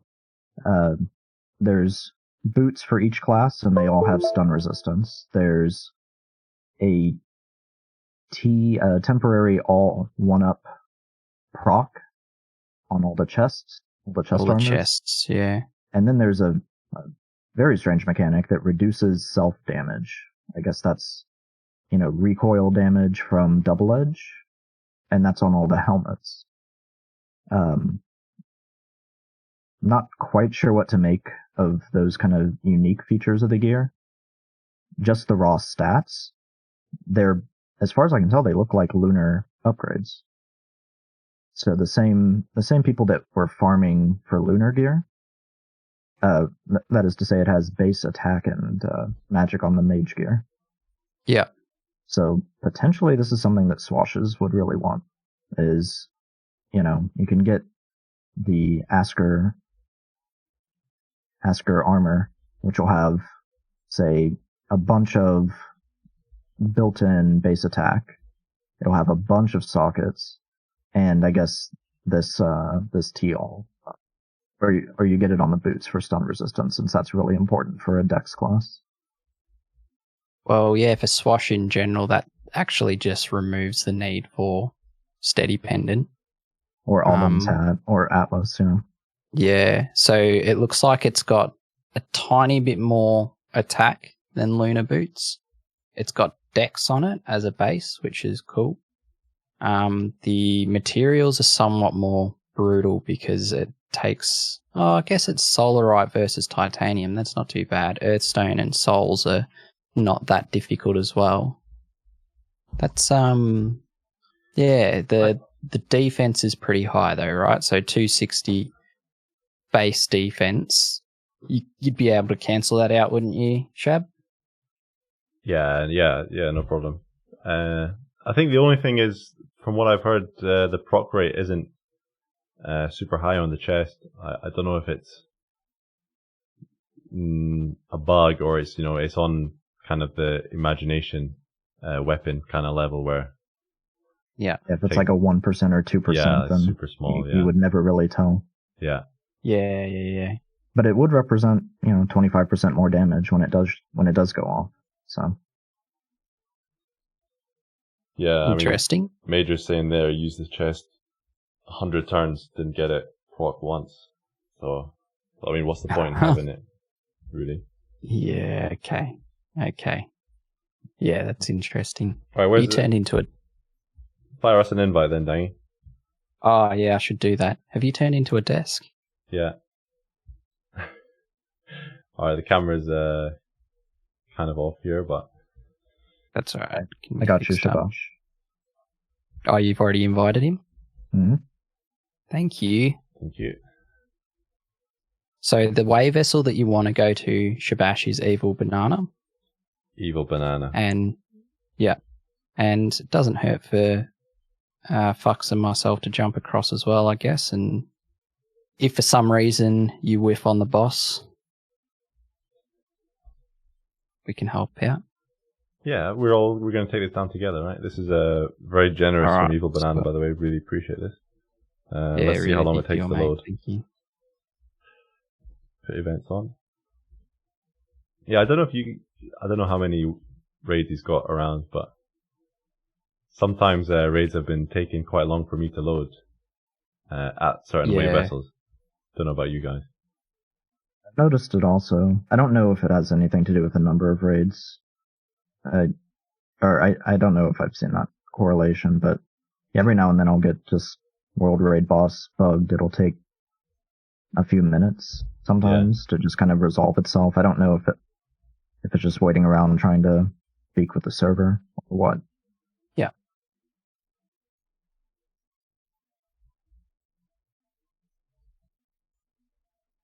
Hello. All right, Danny, you're holding the fort there by yourself. So. Right, there's no... Am I at the right place, Evil Banana?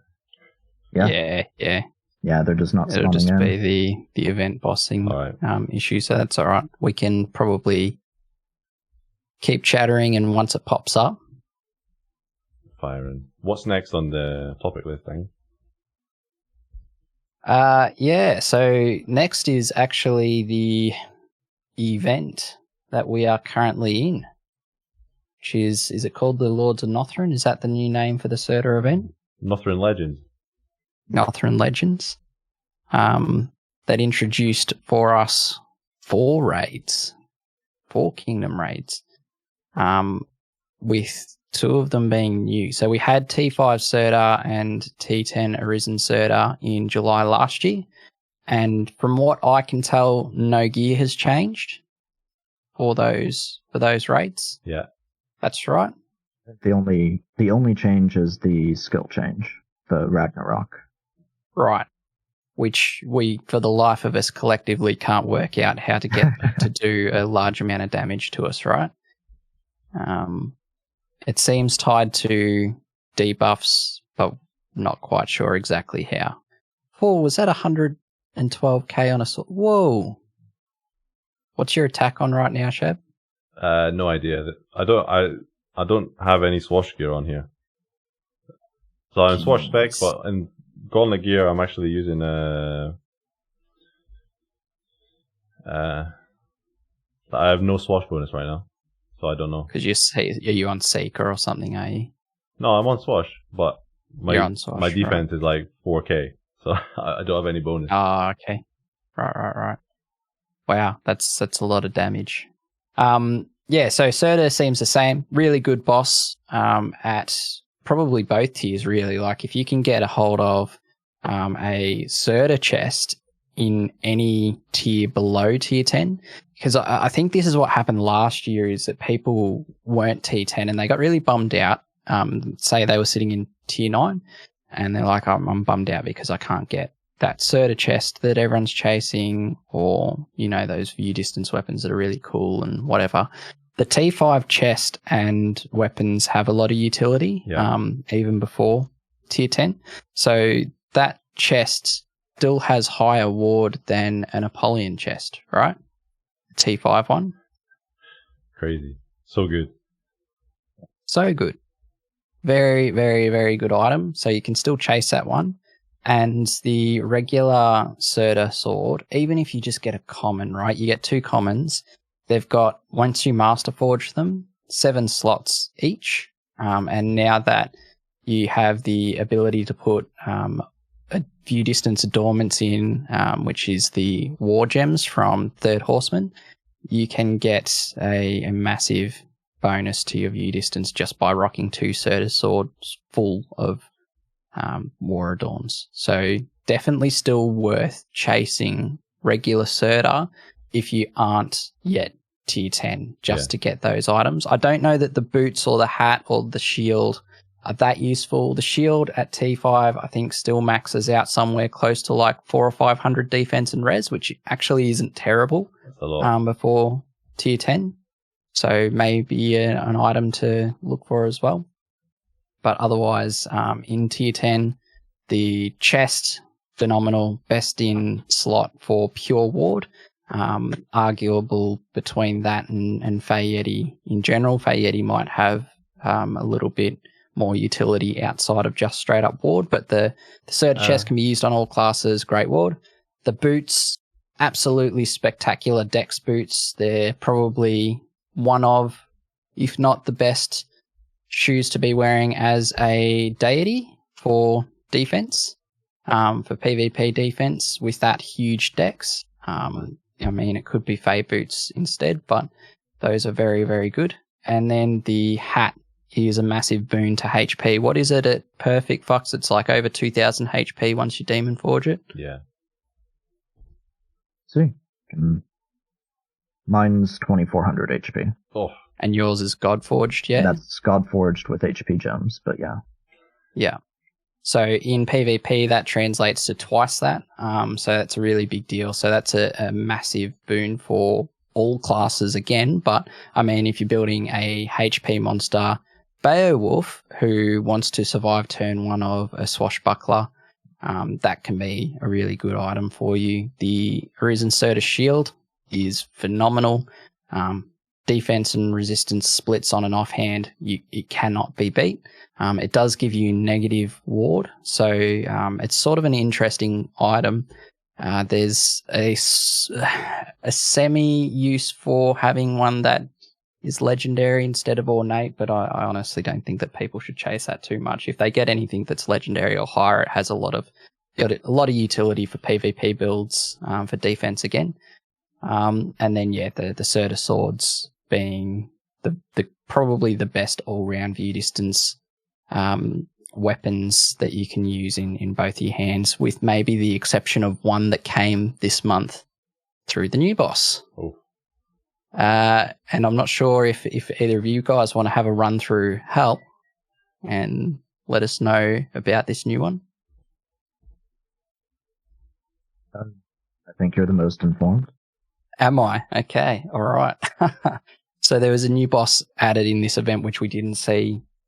Well, I didn't see coming. I was thinking we were just getting Serta again, and a lot of kingdoms have probably prepped their coffers in expectation of absolutely gutting their Kingdom Horns, running Serta for all those who haven't yet got the Serta gear, who weren't maybe T10 last July. Yeah.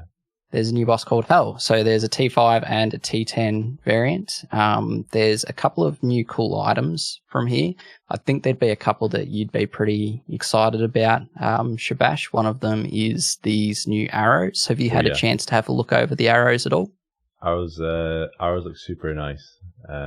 Volley 3, but with ward. A little bit of ward. Yeah. So, super keen to take. Well, hopefully get a decent quality one, but super keen to see, especially for Swash, how far we can get into Endless with it. I don't know. I've not checked what it tops out at ward wise. But super pretty high. I think it's like 130%. Yeah, I think it's 130. Yep.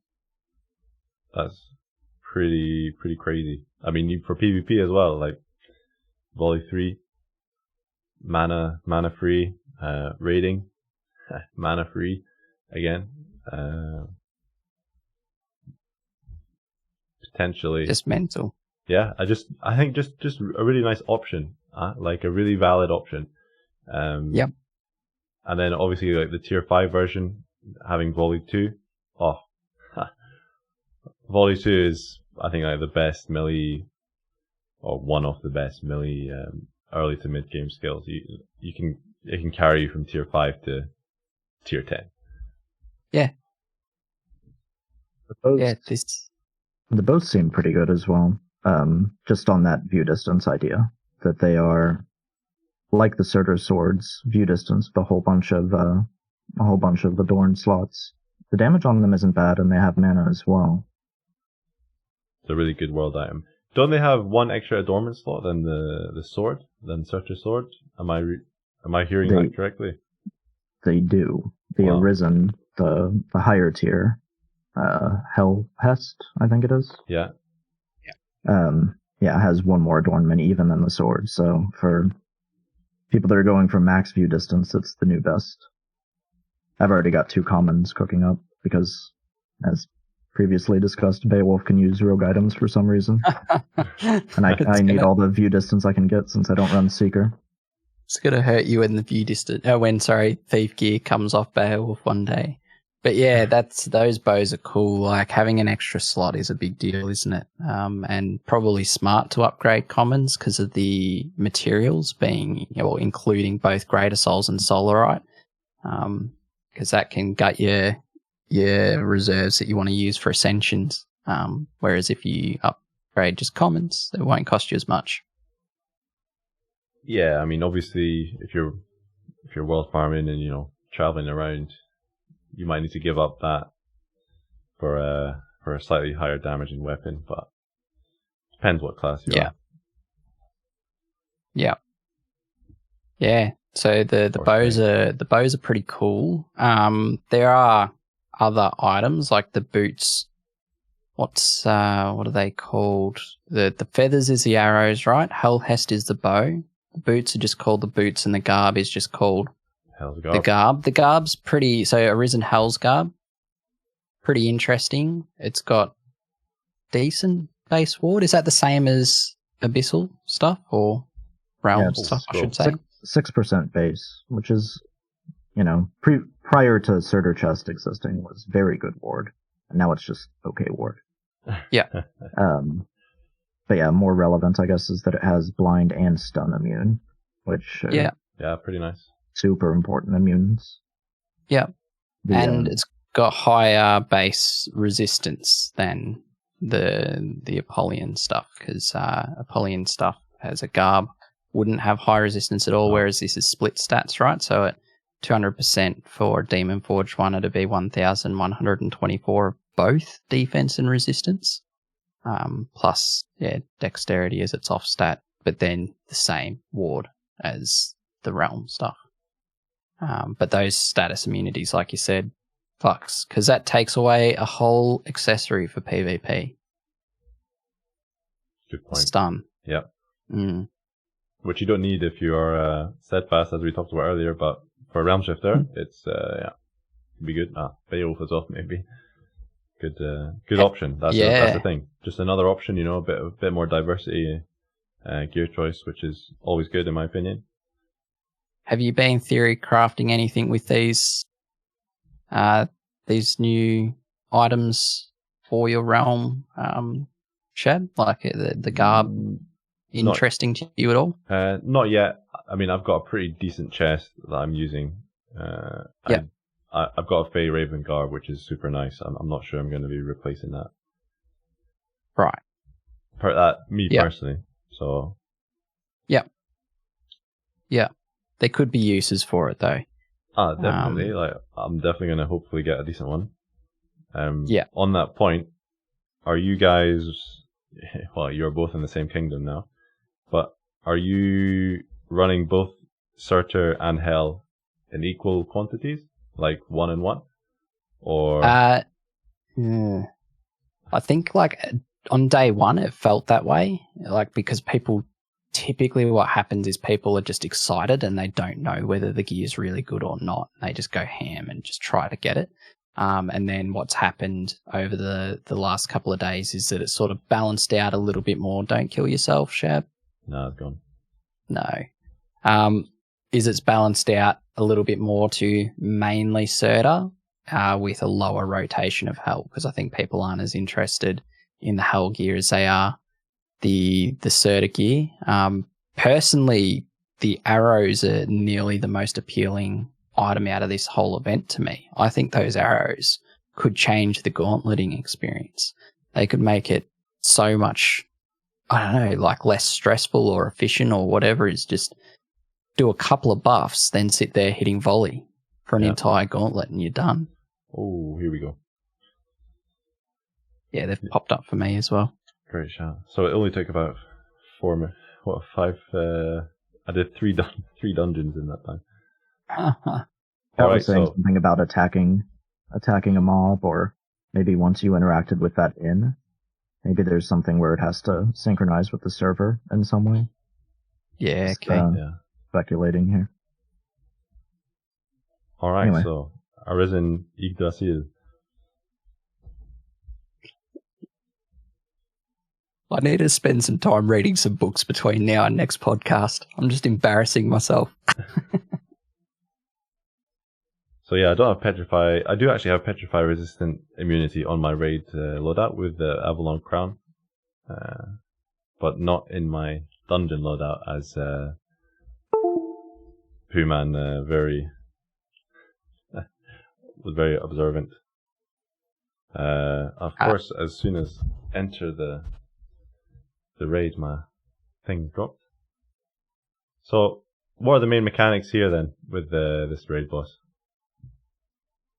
I was just about to ask that. What's this tree of demise stuff? I think it just gives. Does that not just give holy and dark immunity? I'm not sure if there's anything extra on top. Flux, do you know? It's, from what I've seen, it's like it looks kind of stance-like. I don't know if it can have both. I haven't fought it enough times to figure that out. But it's like it has one or the other. Tree of Life or Tree of Death. Or Tree of Demise, I guess. And then the other thing that, I've heard about it is that it uses Petrify. Yeah, so which makes Avalon Crown a really nice option. I've noticed as well, when it's got those stances up, it's actually super strong, huh? Like, defensively. Alright, I'm gone. Great collapse. Dead? Yeah. I'm swashed at the moment, so. Oh, I'll sit here for you, Fox, but I've done a big chunk of damage to it. Oh yeah, no, it's already almost dead. Alright. Go ahead and finish it all. Also, I've not seen anyone post the tier 7 version of the Yggdrasil World Raid, actually. So, I'm not 100% sure how the tier 7 gear stacks up with, I guess, Baylor Elite. What else is available? Because there's no weapons. But the armor potentially. You know, if you get lucky enough, tier 7, tier 8 to get a nice set from World Raids, you're pretty lucky in the first place, because not very common. Yeah. Go for the kill? Yeah. So it's defense and resistance definitely shot up when it was underneath its stances, kind of reminiscent to Cirrus. Aye. Oh, I pressed Spike Shield again and it died. Look at these. It's super nice idea. It drops a bunch of herbs that you can use. So that's really so useful. good. Solarite as well. Ooh, that's not bad. 3 Mandrake. Just need to do a few hundred more of these, and I'll be on my way to the next Ascension. Yeah, nice. No ornates for me. Not me neither. 4 super empty bottles, 7 day leaf, 9 nightshade, 2 mandrake, and 4 silphium. I'll take that. Big thanks to Banana. Thanks for that, mate. Yeah, thank you, Banana. Evil Banana, what a legend. Thank you very much. I hope you got something decent from that. Yeah. Well, that was Yeah. fun. Tell you what, that's a cool looking boss, isn't it? Oh yeah, I love it. Also, this is, we're pretty certain this is a permanent boss as well. That is, permanently in the World Raid boss summoning pool. It's not just an event for whatever. That's what it seems like. Yeah. It hasn't been mentioned as a temporary or event boss or anything like that. It just said new World Raid. Yeah. There's still some weirdness. I mean, Odie kind of juked us by taking a picture of it inside of a chaos scroll. Yeah.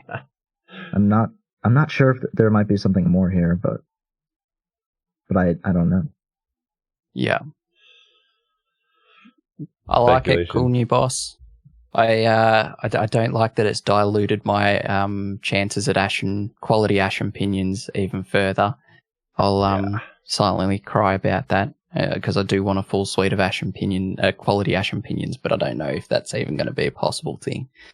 But I do like additional content like that, and like I said, cool looking boss, really cool looking boss. Yeah, I mean potentially there might be more ways to get scrolls in the future. Yeah.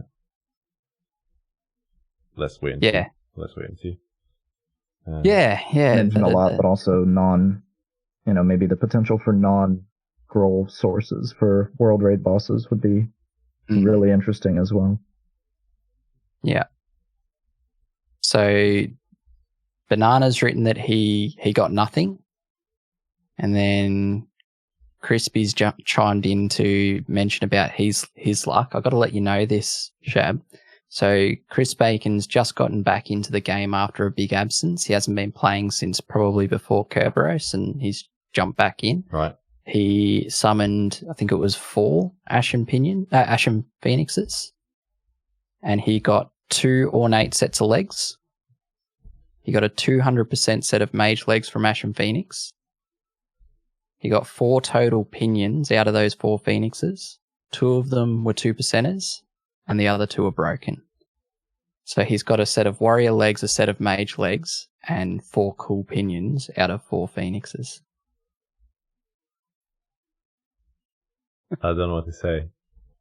Yeah, what do you say? I've not had one ornate from Phoenix. I've killed I don't know how many.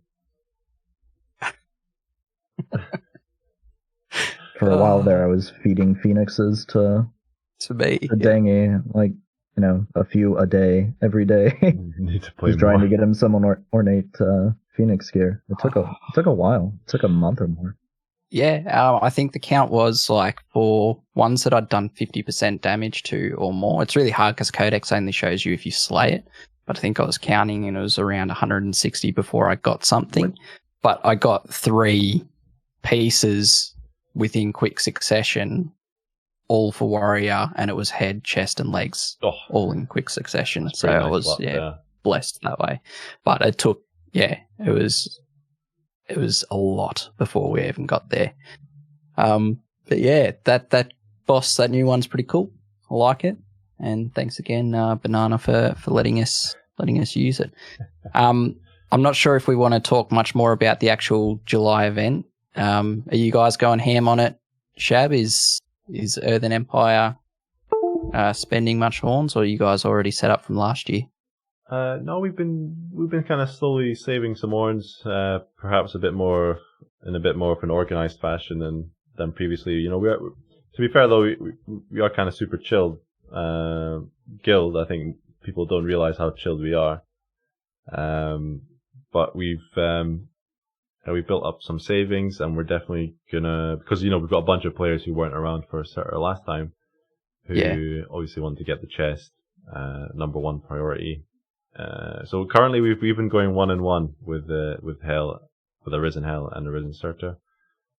Okay. But we're going with the steady approach, try and get an equal amount of raid spawned per day. You know, we didn't spend all our Orns, you know, day one because not everyone is around for one day. So we're summoning a decent amount every day, and we're going to draw down on the Orns, see how we go towards the end of the month if what Orns we've got, and then we'll probably spend a bunch in a couple of raid days towards the end of the month. I mean, so far, I think I'm not sure people have been. I've not seen any gear people have posted. So, what happened to me last year? I got my ornate chest literally on the last day of July. So I've got literally 31st of July 2020 is when I got my starter chest. But it was like a 1.7. I think it was 1.71. So there's room for improvement there. Exactly what happened to me. Very last day and a low ornate. Yeah. After sweating all month. It was awful. Yeah. I remember it because I was at my mum's place over on the west coast, and so it wasn't even. I had just given up. I was like, missed out. I'm missing out here. But yeah, let's see. It's a long month.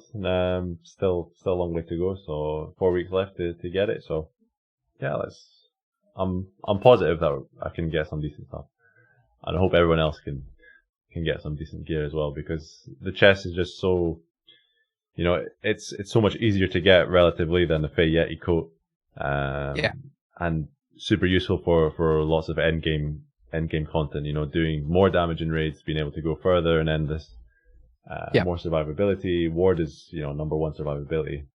At tier 10, for the majority of content and the majority of builds. So, what about I mean, really good event. Really really solid gear for everyone. And as we said, for the mid game, tier 5, tier 6. I know the old Dave the Grey, the alt king. He set up a lot of his alts with the tier 5 starter gear last year, and he was super happy with that. So a bit of something in it for everyone. If you're just starting the game, if you're just starting the game or you're close to tier 10, try and get to tier 5, so you can get the loot for tier 5, and then same goes for tier 10. Try and get some tier 10 stuff as well if you're near there. Yeah, for sure. You guys are being responsible, it sounds like. I think we went a little bit crazy by comparison. Barlin ruined us a little bit, Shep. I think we did 150 Barlin on the last day, and a lot during the month because people were after that ward gear. And then Serdar got smashed over, I think it was over 130 times on day one, and now has been an average of 50 per day for us since, which is, pretty crazy. But hopefully people get their gear quickly and then can sort of quieten down. We're looking forward to, weirdly enough, how weird is it to say that you're looking forward to a month where there's just not some gear to chase in a kingdom raid so that you could actually recoup? I'm really interested to see what happens with what is presumably going to be Merlin next month, whether it gets tweaked and whether there's some mages that are going to want to chase some gear pretty hard. But yeah, good month for people for sure. Speaking of future content, shall we wrap this up with a couple of teasers? Yeah. Yes. Don't know what you want to start off with. We kind of touched on party combat. Well, I'm so hyped for it. Way vessels and partying and visiting other people was, it's been super good. But being able to play in a party with, in the same fight, that's like next level, right? It's even more. This is actual co-op play, right? So the GIF that Odie posted was one player versus like 3 enemies. Yes. And, we're all just kind of presuming, I guess that's what it's going to look like. There will be a bunch on the left side fighting a bunch on the right side. Yep. I mean, there's a lot of changes in that GIF. There's some kind of like, the combat system looks different. It's a lot faster. Yeah. I know we kind of like mentioned it briefly that, Beowulf, you're waiting on a pet's text box to show up. Yeah. It looks like it just flows right through that, or if you crit or anything. Smooth. Yeah. I don't know how any of this is going to work, right? I mean, is there going to be AoE? How do you determine who goes first? Are there going to be party buffs, party debuffs? It's just like giant change. Right? At least on the same level as Way Vessels in terms of like major game changes. Yeah. You see that how the text is displayed, Fox? So you're talking about it being like a lot. The text isn't those big, I guess, obnoxious that we're used to boxes up the top of the screen. It's just like 1 to 2 words. So it'll say like Odie attacked, and that's it. And then Blue Slime attacked, and it's just pushing it up.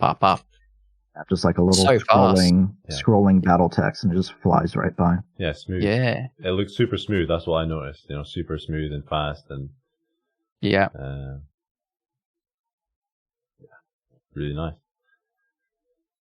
And yeah, we're assuming we've made a whole heap of assumptions, like we do that when the partying is from the other side, because there was another screenshot, wasn't there? Yep. But anyway, that you will be able to help buff each other is sort of where our brains have naturally gone, which, like you said, Fux, opens up a whole different gamut of ways to play the game. All of a sudden, it might not be so silly to make a build that has 0 attack, but has a whole heap of different buffs sitting there for the group. Yeah. I'll happily provide lay spikes if y'all will carry me to these, was it 300? 400 floors of Endless, yeah. Oh, yeah. I mean, it's on the roadmap, or at least it was. I should check the roadmap was around party. It was party boss battles, gauntlets, dungeons. Gauntlet.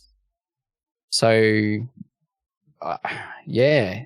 I mean, does that mean that we're going to do party endless as well? Yeah, that might be a point. Still a dungeon mode. If one person dies, does it end? Yeah. Ooh. Gets left behind. Yeah, it's just, this is a very orthogonal change, it just takes the game in a totally new direction. Big deal.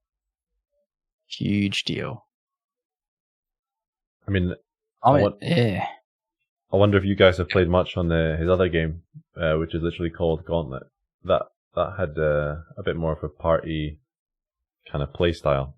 Of course, you were not playing with other people, but you had a party of characters, right? Yeah. So it was a mini to mini, mini players versus mini enemies. Yeah. Battle UI and battle system. I mean, I really do like that, where Odie went and worked on, what was it, Don't Blink, and then incorporated that into the game with fishing. And he's gone and worked on Gauntlet, and maybe he's using the things that he learned making that and bringing that back into Orna as well. Yeah. Yeah, I'm sure it's what he's done, which is smart. Yeah, a bit of experience. I just can't wait for it to drop. Yeah. Don't know. Yeah. Yeah, but he wasn't done. And then he kept hype posting. I like the stat screen one was a cool one. So that's probably the smallest of the 3, right? But that's still a pretty cool one. The little stat screen post with, was it crit hit chance is one that we've been saying, like, now that gear can have crit on it, it'd be really nice to know how much crit I have collectively on my gear on the stat screen. Made up a new stat called Foresight that I have no idea what that's going to do. But the UI changes generally look really good. Best guesses UI on Foresight? Yeah. Is it a luck stat? Like drop rate?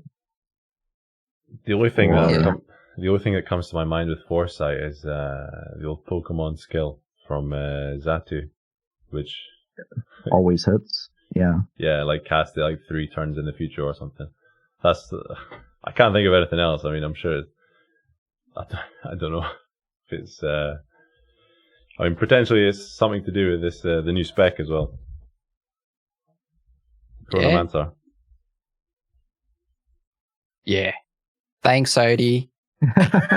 We had this huge topic list, and then he drops, we need something for episode 6. Yeah, so a new T9 spec, Chronomancer, master of the magical arts that control time, can alter the flow of battle when battling with a party, and has time control as a passive. That your attacks and spells have the chance to freeze an opponent in time. So this is, I was kind of talking about, like, how are we going to do AoE? How are we going to decide who goes first? I guess there's going to be more mechanics around this. Yeah, and Mage has just pointed out that it's called Time Control 2. Yeah. Ooh. Must be so there might be a baby spec, like a tier 5 or tier 7 that predates it. Yeah, I guess tier 5 with the rest of the utility specs. You know, it could be a mid-game, for mid-game parties. I don't know, for me, the most obvious guess would be you take an opponent out of the game for a set number of turns. So crowd control stuff. Yeah. So it makes me wonder if sequencer is going to get changed. The way that it works now by shortening turns, is that going to just be kind of integrated into some kind of turn system? So I've got a weird thought, and I was thinking about this when I saw Foresight, and the word Foresight, and then you've got this Chronomancer stuff like can alter the flow of battle. I wonder if there's some sort of synergy here that can help you control how long a temporary buff or debuff lasts. So the higher your Foresight stat, maybe the higher chance. So instead of being a 50% drop off, it goes to a 40% drop off if you get it high enough, or a 30% or 20%. Especially with the party mechanics, maybe you want somebody with really high Foresight that actually can control those temp buffs for a lot longer. Yeah. And temp debuffs for a lot longer. Good job. Maybe that's potentially it. I like it. Beowulf Chronomancer.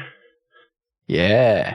Maybe. I mean, losing all the tamer bonuses, but this is the first thing that I've seen that actually kind of makes sense with the pet playstyle version of the class, where you're really going for action economy, turn economy, very directly with this.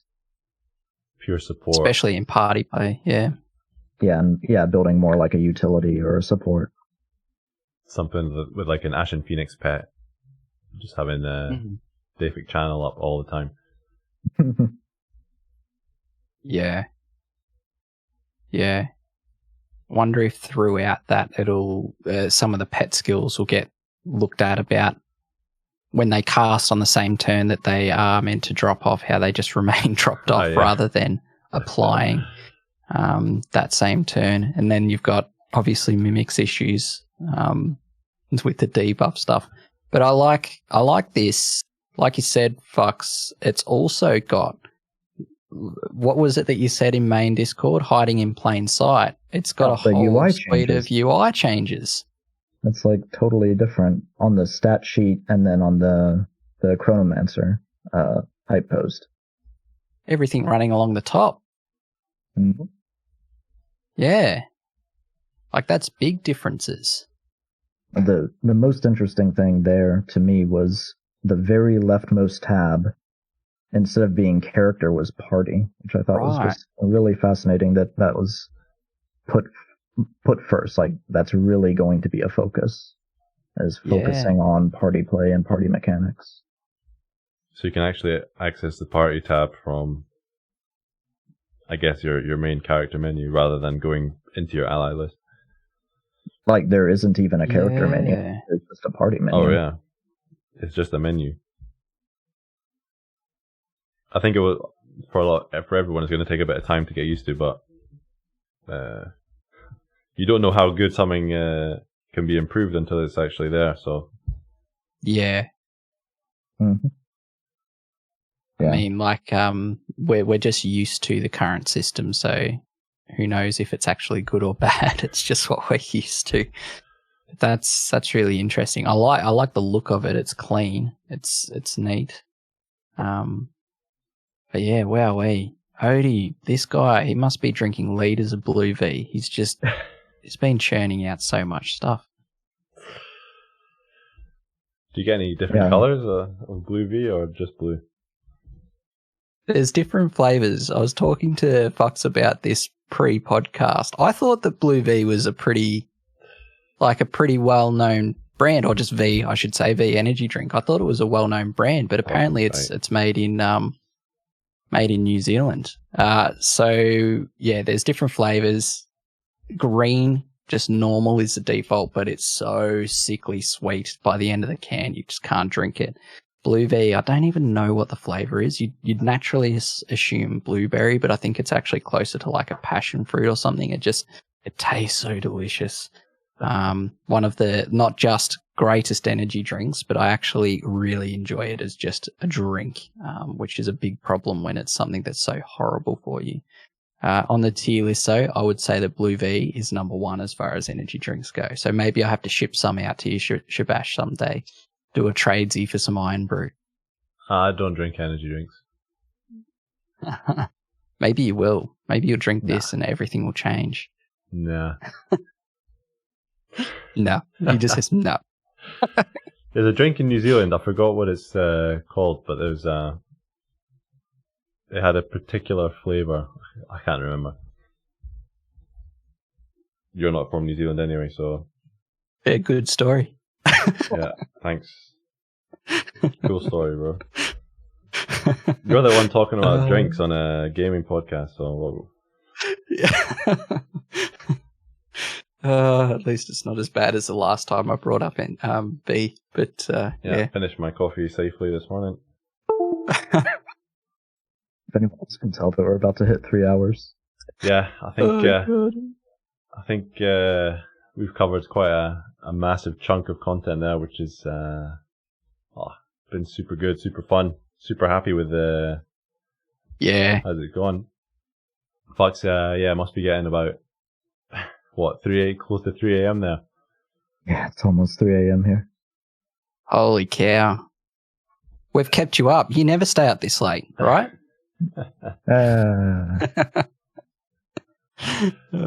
Buddy. Thanks for popping in, man. It's been really good to chat to you, and very well known in the community, been a really good positive influence, really helpful to people in main Discord and elsewhere. Like the advice that you give on pets to even the lowest tier, newest players is always very, very well received. So keep doing your thing. Thanks again for jumping on. And I don't know, Shab, is that a wrap? Is it? Yeah, I think we'll wrap it up there. Fox, thanks for having me on. No, Fox, brilliant to have you on, man. Really, really brilliant. No, I really appreciate you coming on. I think it went. I mean, for someone to be that dedicated to one pet class through, let's say, some pretty low times. It's thick and thin, but it's been a lot of fun. Yeah. I mean, you kind of, if you stick with something like that, you deserve it when it's at its best. But really appreciate you coming on. Lots of knowledge. Dangy, thanks for getting this, pulling this together. Number 6. We're going on roughly one a month, which is not too bad.